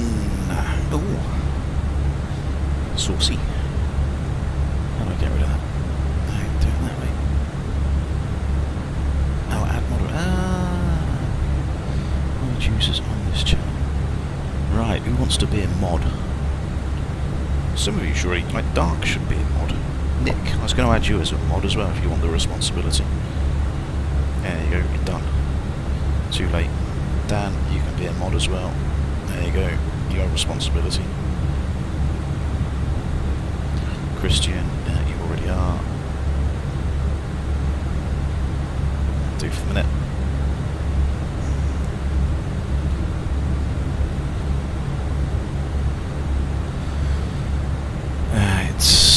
I need an extension cable.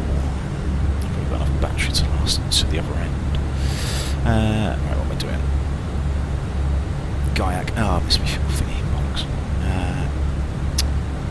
Come on, there we go. Well, you got about 4.2, 4.2, about an hour and 4 minutes in.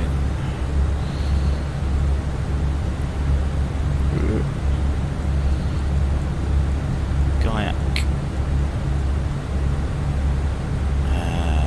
Yeah, that's about a minute behind. 4 point. Wow. Okay, I need to redo these numbers. They're like a ton up. Well, 800's contingency, so yeah, it's about 600 up. Yeah. Yeah, got a bit more than we probably should do.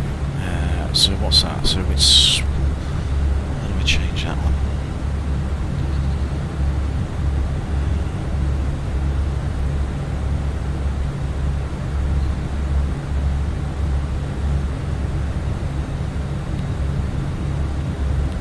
So this thinks it's burning more than it is.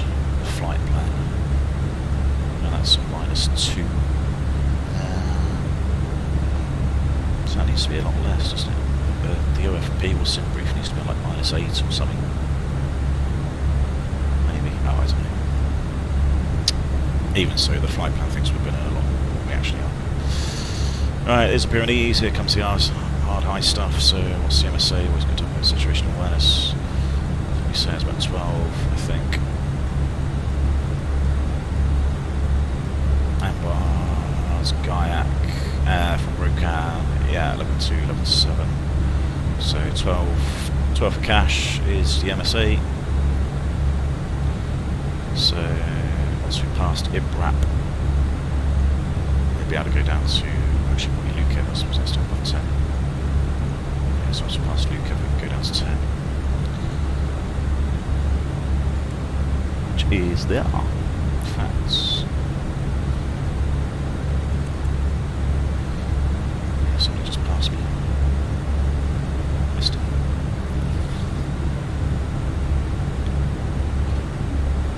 Can you do an overweight landing procedure? Well, I could if I was overweight Christian, but I'm not. So I can read the overweight landing procedure.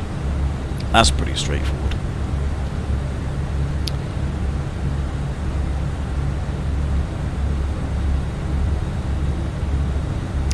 I'm sure you've seen this anyway. I'm sure I've put this on the Discord.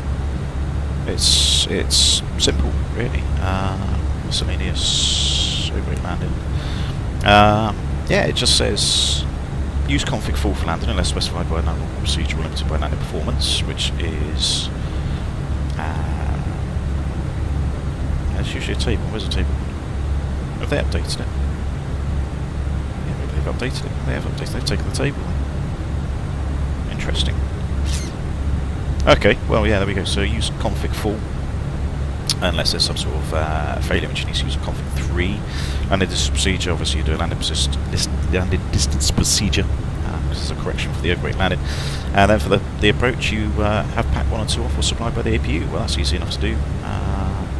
And then if landing config other than full, which 99.9% of the time you're going to be landing in config full, which flat 1, so you wouldn't do that.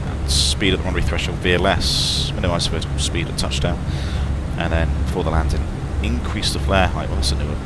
Yeah, so increase the flare height a little bit, use maximum reverse, ASAP, and then once the nose will down, apply brakes as necessary. Put brake pads on. Yeah, simple.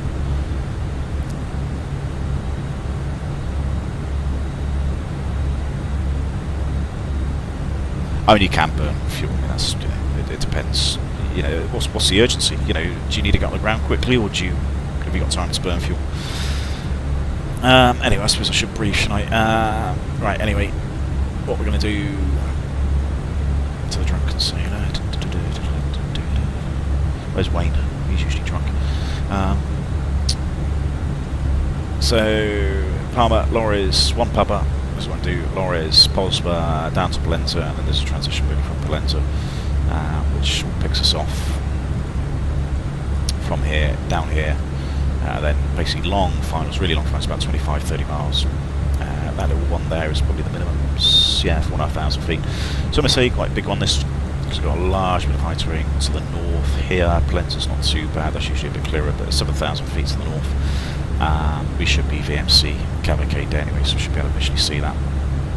And then this is from the JOA as well, so this is actually from the view on the airfield, which is a bit more handy.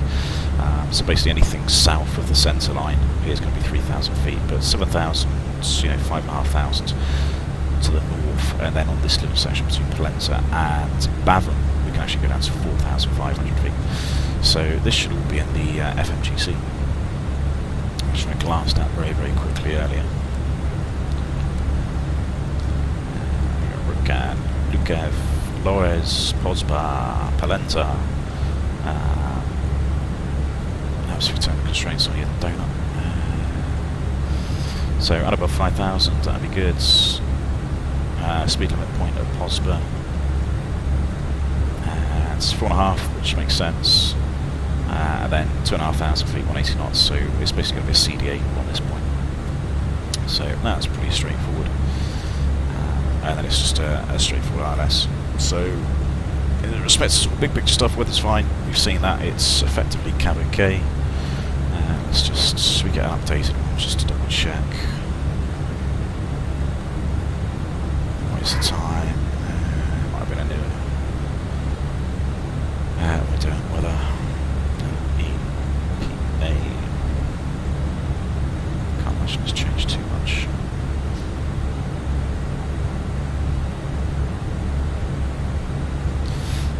Have I got a thingy? No, I don't. Not yet. So we go 2408. So the wind's picked up. Cavalcade 33 degrees, 1016. 248, 33. 240 nets. 8. 33, 1016. Yeah. So yeah, there we go. The weather's good. Nothing to stop us there. All Cat 1. The aircraft's fine, we haven't broken it yet, still know about the weather radar, it's not going to affect us at all. No TAMs, bit of work in progress, a couple of little things, a couple of taxiway closures potentially. It says something about the north taxiway possibly being closed, but I don't really expect that to be affecting us because we're going to come off and go in via Foxtrots. We talked about the glide path earlier on, 24 left, it's actually, let me have a look at it actually, because it's on the weather app. Get that again. Palma. Shagaloo. Runway closed. Here we are. So yeah, ILS localised run service 28th. So from the 10th of August, from 10 to 11. 24 left, ILS localised. So from the 3rd of August, 10 to 11. So that's not today either. That's the next. So my watch is. Apparently I'm about to hit midnight, so it's all just Alice, no, it doesn't actually affect any of us today, so these are all other dates, which is a bit annoying because SimBrief SnowTams just aren't dated correctly. So NOTAM's good threats, we've kind of discussed it already. Guys, where's our MRC? There we go. So we know about our MRC, minimum radar vector and charts, we know about all these MSAs. Turning then, so we've discussed that, basically some 7,000 feet around here, and then we can go down to 5,500 feet, 4,400, 4,500 feet, and then it's 3,000 to the south. Other threats, maybe other traffic about, we know what VATSIM's like, half the people on VATSIM are useless, probably including me, because I just forget calls. Weather's good for 2-4, hopefully there's no stupid idiots, I think it's a good idea to take off on 06 right, I'm sure there will be. So those are the threats, I'm still a little bit tired, still trying to remember to do everything, and that's about it really. So yeah, we've discussed the arrival, we're going to do this, just keep it in managed, let it keep the constraints, there are some speed constraints, 250 below 10, I'm going to be about some maybe about 250 Polenta, slowing down to about 220 somewhere around here. Depends how well we're on the vertical profile, I suppose. About 180 around Boom, since it's about 10 miles from the IPAL. And then configure probably flat one somewhere around here. Flap 2 as we intercept the glide. 2,500 is the platform. Share gear, sorry, flap 2 as we into the glide path, gear down by 5 miles, flat 3 after that. I might do flat 3 landings. I seem to like flat 3 landings in this. Flat 3 landings of real aircraft are a bit shit, but they're actually not too bad in these. So I might do flat 3. It seems to land a little bit better. It's nice long runway, so landing distance is no problem. Lower brake will be fine. Missed approach, we need to do it. It says climb and run ahead and turn left, 185 knots, so that's going to be flat 1. Climb to 3,000 feet, and then we go off sort of southwest. And then we can always just pick up the procedure back in from right Juliet Victor. So 3,000 is the missed approach altitude, provided we land properly. 24 left. Ideally, they say for medium jets, we want to get off at about Sierra 2. So Sierra 2 south, up the link in Foxtrot, and then for stand 25, which is the sort of second one on the left, really, I suppose. Nice little angle. Could get 3 minutes for single engines, but I'm not going to rush it. I'm not going to worry too much if we don't.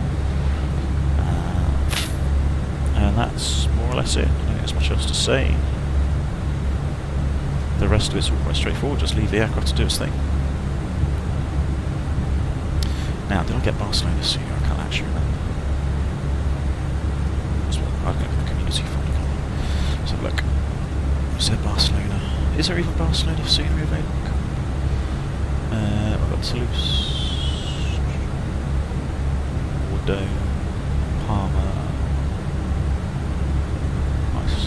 Mesh, I was. Mesh Rise. No, I don't have. Okay, I don't have Barcelona. Oh, shit, I don't press something. What does Alt and Delete do? Nothing. Good. One button.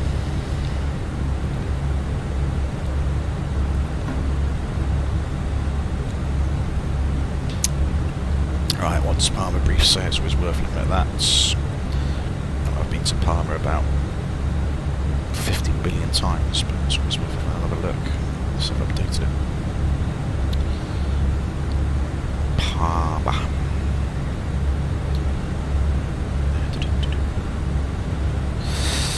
Cat B, circling heights. April will be very congested in the summer, especially on Tuesdays, so that's tomorrow. Cool, it's available. Terminal A is used for non-Schengen flights, but closed in the winter. Terminal C is used for Schengen flights. 24 left, 24 right. There's a hill, there we go. So this could be an interesting point. Yeah. Zoom, zoom, zoom, zoom, zoom, zoom. Zoom, zoom. Right, so there is a 1,050 foot hill. Approximately 4.5 miles from final. Normal, 1 mile north of the 24 right set sign. Oh, that one. Okay, that's not going to affect us too much. But the glide slope average is a little bit high over Barry. Okay, so we might get an early rad out call at 1,000 feet. It says next line. Due to the nature of the terrain under the runway 24 left approach, the 1,000 rad out call out occurs at approximately 1,400 feet above touchdown zone elevation, 40.2 miles from the IPAL. Fair enough. So 1,000 foot, so just configure a little bit early for that. 24 left and 6 for use for landings, know that. Traffic is light, expect direct centre line, fixed to left. Yeah, that's the rest of it's boring. Good. Congrats, I got 105 subs. Anyway. I'm getting a bit more popular. I just need Thrustmaster to like me now to send me some pension pedals. I was looking at those last night and I thought 400 quid's a bit steep in it, really. Right, anybody else? Oh, that's it. No. London South, they're not going to affect us. Is there any other traffic around?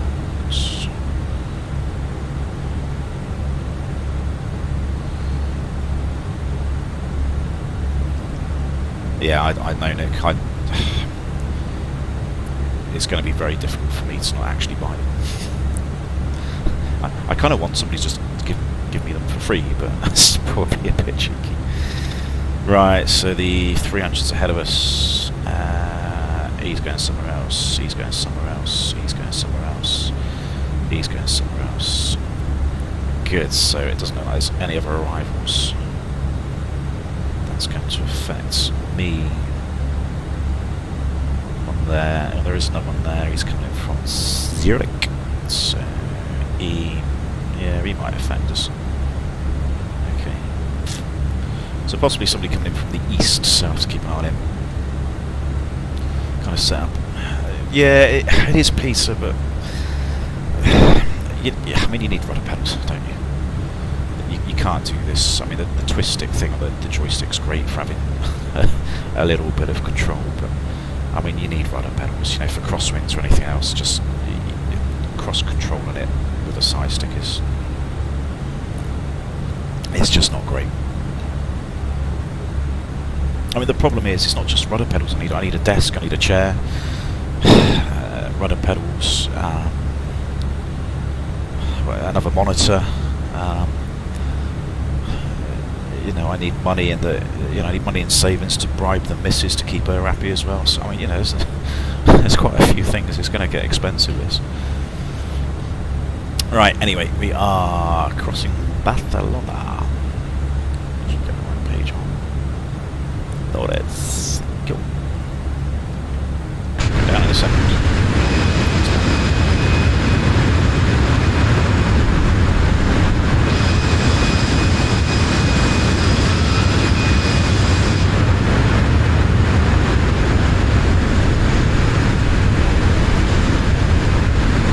You do, Dan. You've always got to keep them happy. 127 miles away.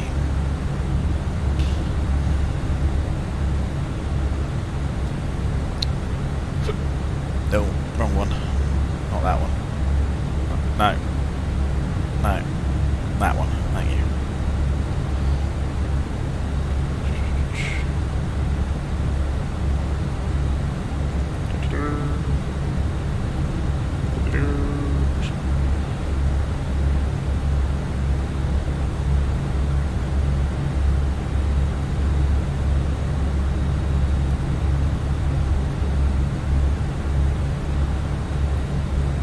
Work. Yeah, ain't gonna work. Oh, damn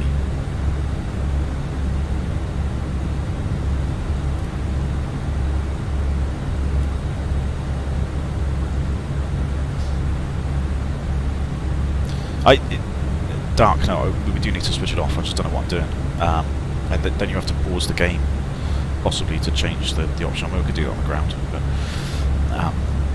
you know, I haven't got that far. I'm switching things off. Oh, would you? Honestly. Well, I'm Christian, you beat me to it. I think somebody's trying to come on to me.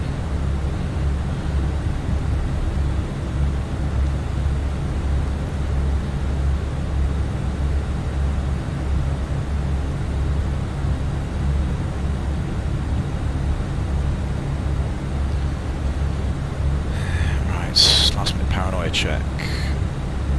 You're down. You're down. You're in. You're there. You're there. That's good. Perf is good. About 3, that's fine, yeah. Those speeds are completely wrong. What, 48 to 42 to... I mean, yeah, that doesn't make any sense, does it? Those do. Fuel. Loads of fuel to give it another go. Nice weather, 2 hours anyway, so I'm pretty happy we can commit. The secondary is left to know. Right, shall we go down? I think that 150 is usually what they like us to do. On you go. Down you go, son. Set 150 blue. As low as... Yeah, 7070. It's fine, so 5,000 still safe and plenty.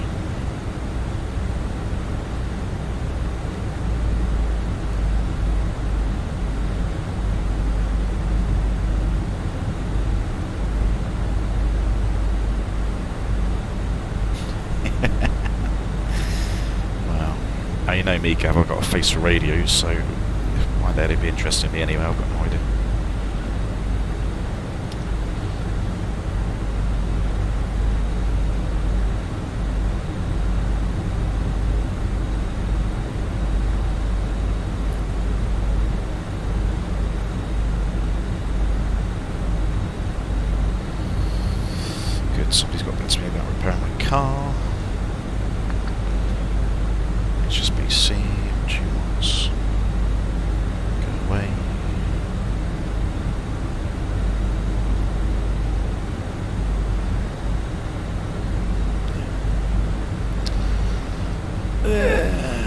say hi. Good luck. Thank you very much, RDB Flighter.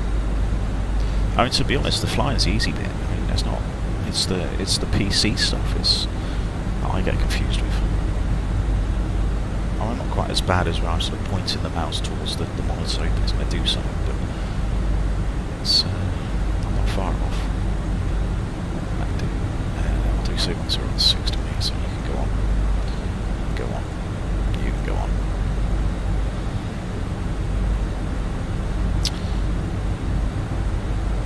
Palma traffic EC 41 Golf Delta. We are approximately 100 miles to the north of the airport on the Lawrence 1 Papa descending flight level 150.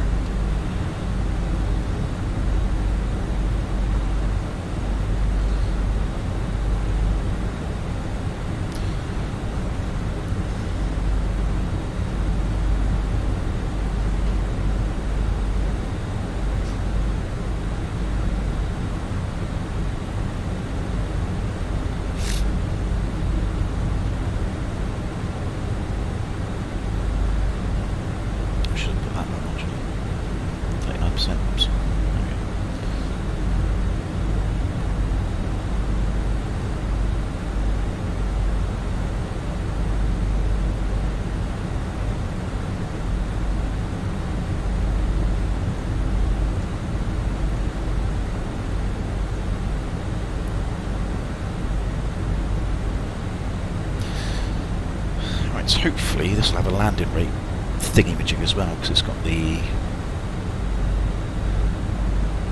but I've just noticed the banner's not really got anything on it, apart from the destinations.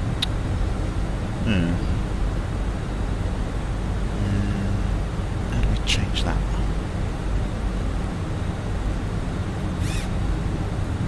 Airplane information somewhere.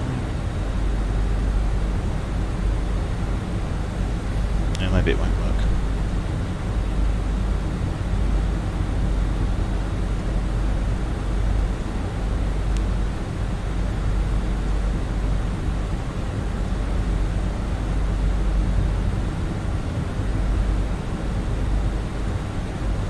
Oh, that's annoying. The banner's there, but it's not actually telling you much.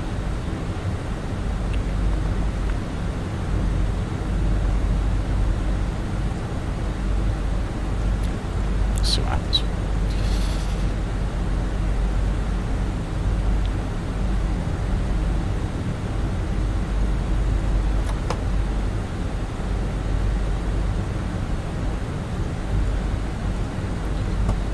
Okay, Gold Star, you can tell me what that is.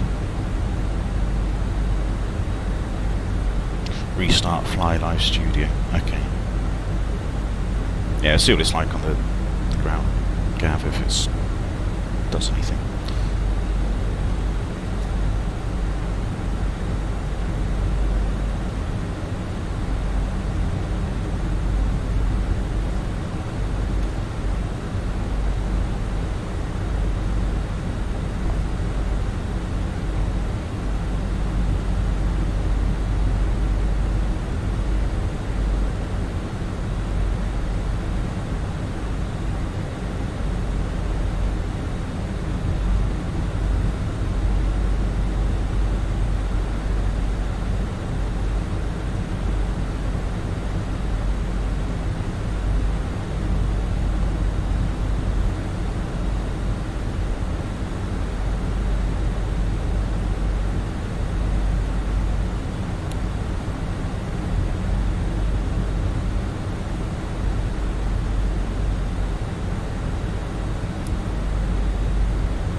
No, sorry, Christian. Yeah, I mean that thing's the standby compass.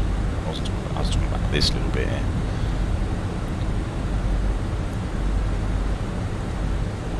The little erect sort of thing, whatever you call it.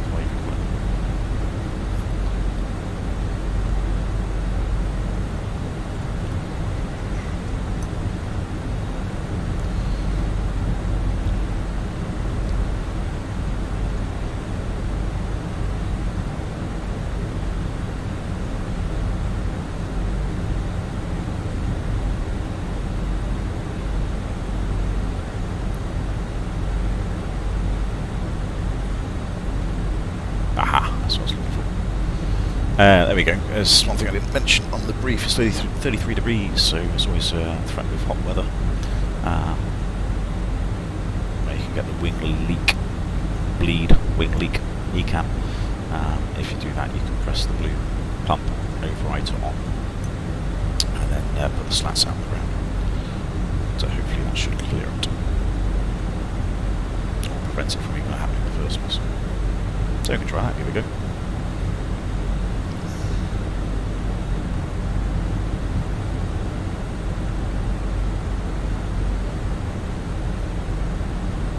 Yeah, you can test the oxygen, well you can't quite do it properly. I mean it's, the way you're supposed to test the oxygen, you're supposed to press that down, hold it, and then that should disappear after you've held it for a couple of seconds. And then you've got to press the emergency purge button, which is that little red thing underneath there. With that, you can press M, and then it stays open, so then the oxygen is flowing all the time until you release the buttons, and then you press that again just to make sure it automatically shuts off, which it should do. So I mean that's like the proper test, and you only really do that on the first flight of the day because obviously you're actually using a bit of oxygen to test that. Which what if I just kept that, held it down? There's the doors page, not that one. Which one is it? Pressurization. Is it? Where's it gone? Where's my bloody oxygen? No, there it is. Yeah, I wonder if if you just held that down forever, your oxygen would just eventually go. Let's see. But no, you're only supposed to do this the first flight of the day because you're just using oxygen effectively, and eventually you will, not have enough to depart with. Bleeping. Palma Tower. Yeah, it's that 300 in front of us.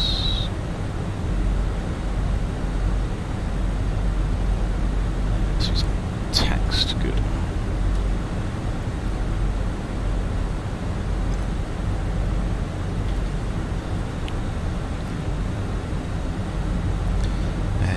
Looking at traffic.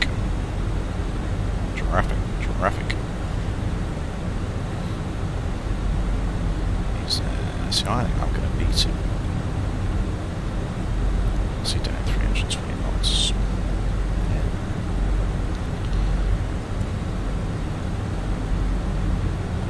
Tell you what, let's help ourselves out a little bit.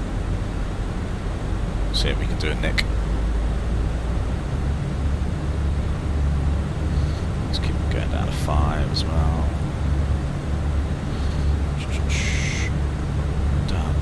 Done. QNH is done. Let's strap them in. Thank you very much, cabin crew. Don't fill that in.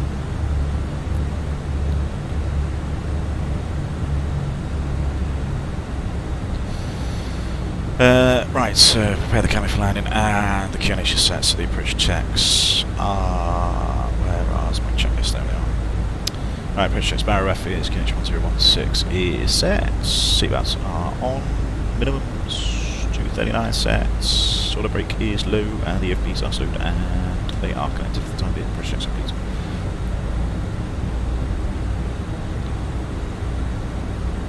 Palma traffic ET41 Golf Delta is 20 miles north of Pollensa now. We'll be flying Pollensa Bavum for the ILS of 24 left.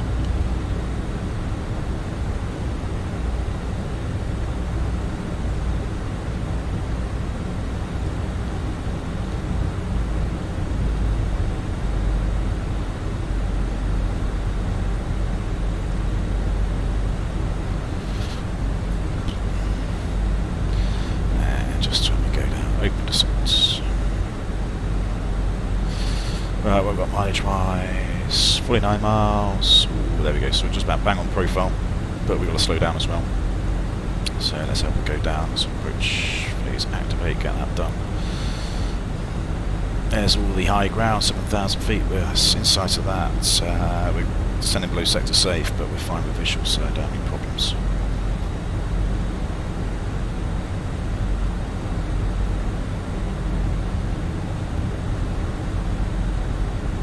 Below, here you are.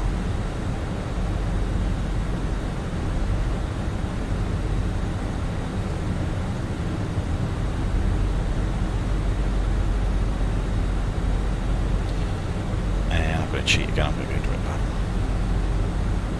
Palma. Direct.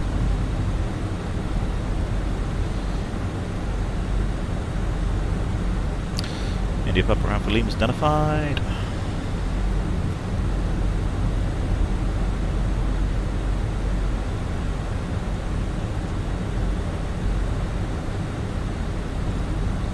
So technically 4,500 feet to Batham and 2,500 feet after that.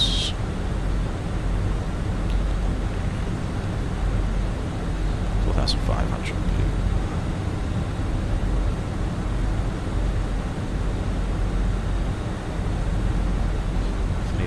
38 miles, that's good. Let's slow it down, let's bring it back. 250.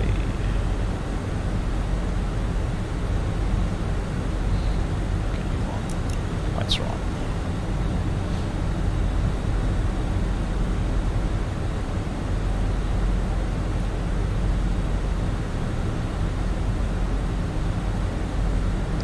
Cheers, Peter. I mean, the irony is that I never do it. You know, we never actually do this on Unicom because we've obviously got you on the other end to speak to. So, I don't know, it's back from the old school days of when I was probably training as a cadet many, many years ago. Still in there somewhere.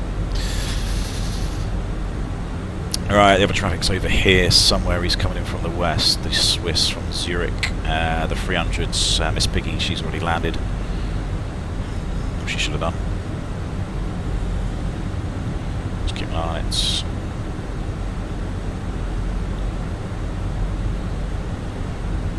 Yeah, it's going to be a little bit close. Oh, he has gone around. Has he gone around? He has gone. Well, he's down to the south. He must have gone around. Bloody useless. Honestly, it ain't hard, is it?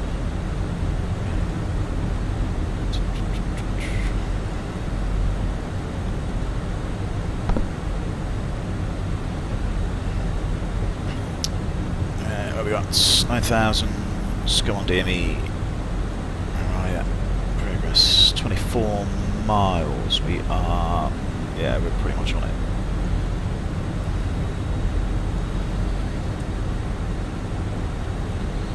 Let's give you. Let's kill some ferries.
Right, that'll do. I think we got ahead of him. Manage speed. Heights for 1,000 to go, 2,500 to platform, 2,500 blue, we are nicely below the profile. America traffic, Sunset 11 Victor, taxi 2001 for right to via Lincoln. I didn't hear any of that. Palma traffic, EC41, Golf Delta over at Bavamar, less 24 left, we're about 18 miles from touchdown. Palma traffic, 262, 20 miles to establish runway 24 left. Okay, I'm 3 miles ahead of you, buddy.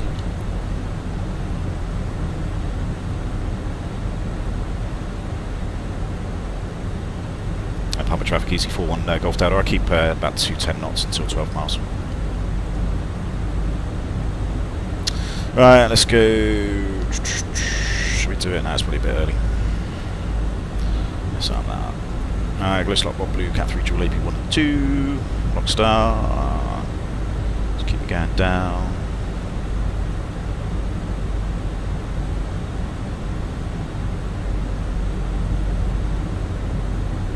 Right, flat 1, speed checks. Flat 1.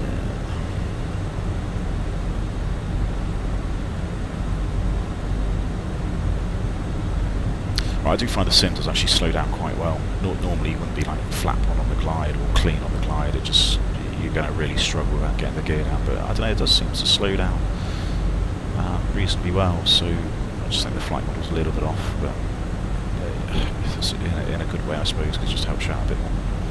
Glide slope start, Christ. Subtle as a sledgehammer. Right, glide slope start, and 3,000 is set for the missed approach. Right. No. Yeah, thank you. Alright, there we go. Manage speed. A bit turbulent, nice tailwind.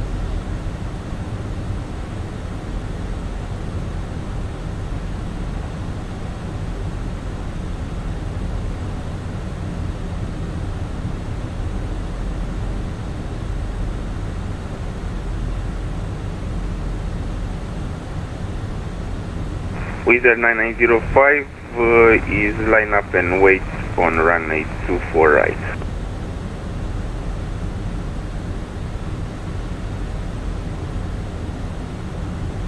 Well, at least he's taken off the right runway anyway.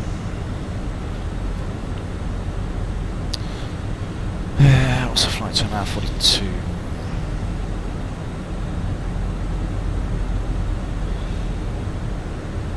What was that? No, it's the bin man. Christ, I thought it was the dog. Jesus, I thought he'd bloody knocked the TV over. Right, anyway, that would do good. Right, let's put the gear down, start slowing ourselves down. And Palma traffic, EC41, Golf Delta, ILS 24 left, we're at 7 miles.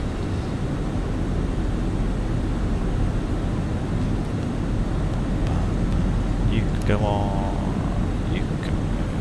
I mean, you can go on if I can get you. Right. Bar this bloody thing. And that's down. Sweet check flight 2.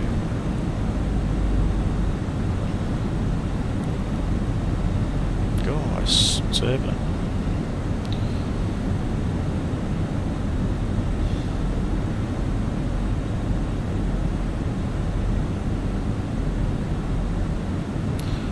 Flat 3, squeeze checks. Flat 3, do the landing checklist.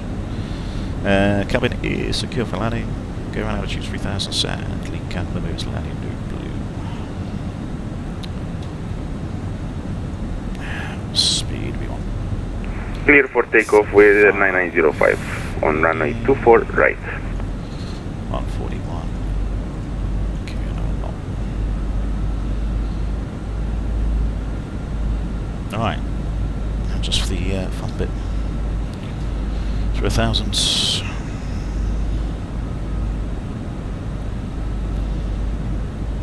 Yeah, they do mark. Well, I think it's, to be fair, it's just my viewpoint. I'm sure if the viewpoint's a bit better, it'd be quite solid. There we go. So smash in. 1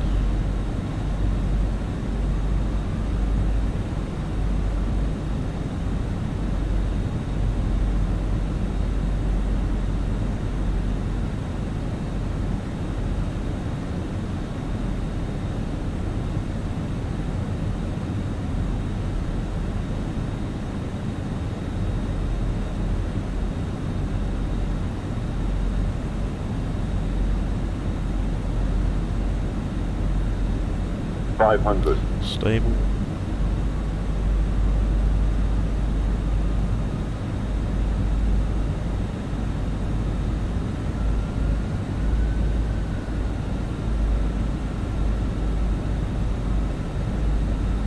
Wizard 9905 is airborne and is climbing at flight level 360. Above. Thank you very much for telling me that.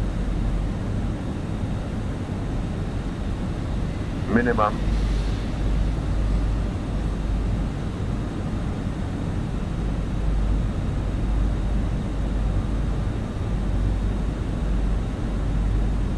$50, 40, 30, 20. Retard.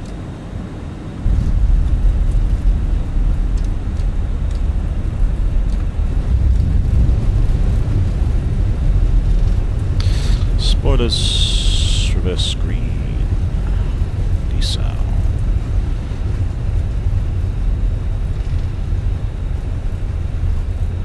Line up at takeoff, runway 24 right, object 11 Victor. Excellent. Swift 262 establish on the LS of runway 24 left.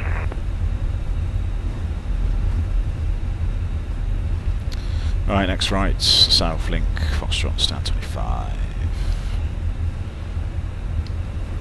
Go on, off you come.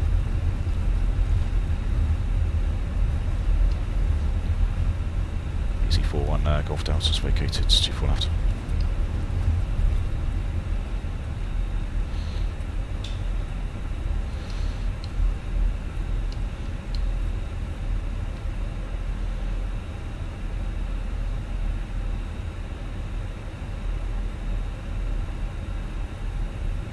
Made me sick.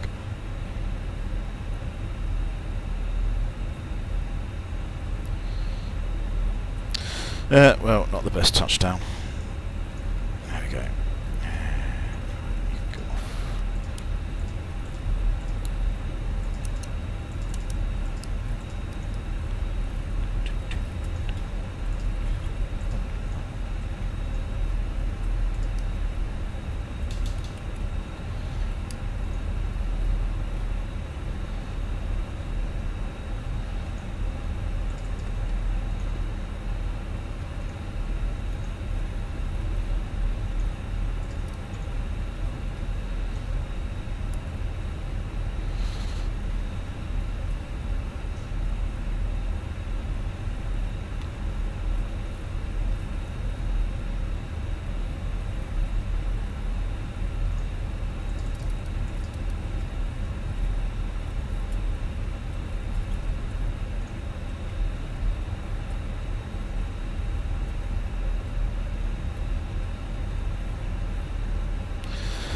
I think that's why I don't know, not that one, that one.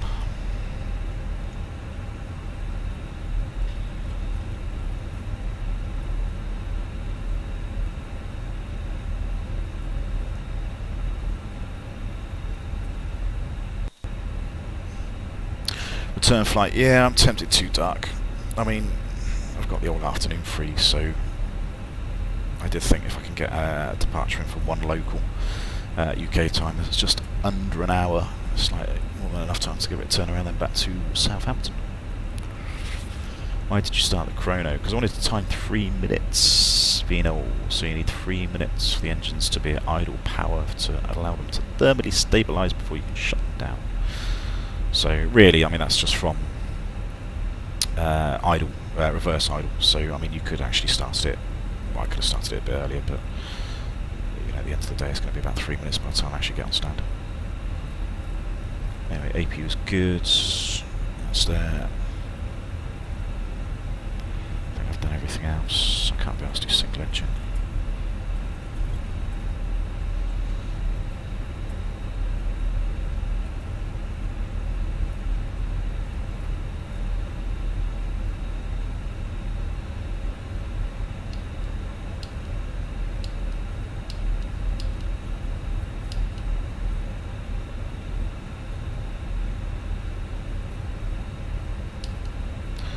Should be second on the left after the junction. So, APU is there. Oh, not that one. Oops. Confusing. Tax lights off, APU's good, brake pressure's good. 25, looks clear, I think.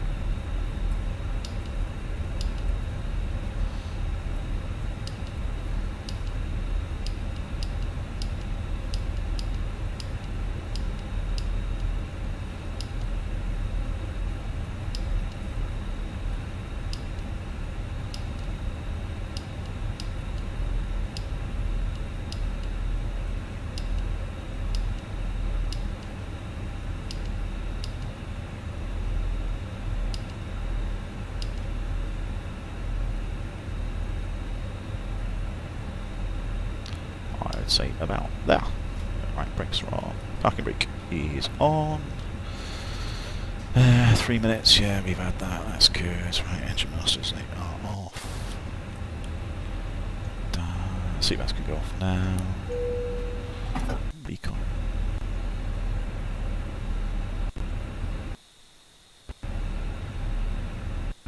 %. Beacons off.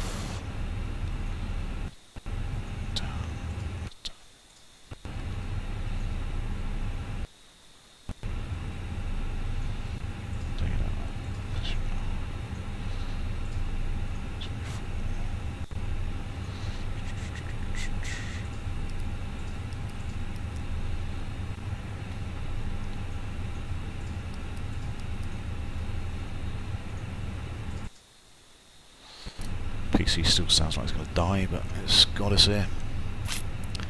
Got to go for lunch. No worries, Mark.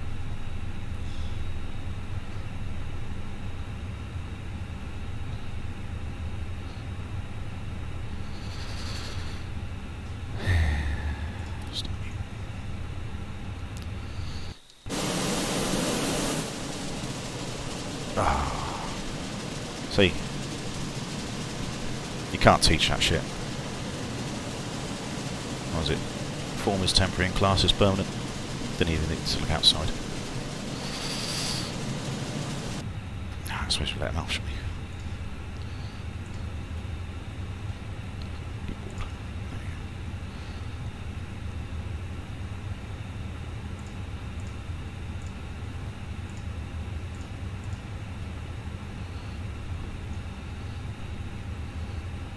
Ooh. Brown power. Oh, we got brown power. Excellent. Let's be back a minute. Brakes are on. Good. Alright.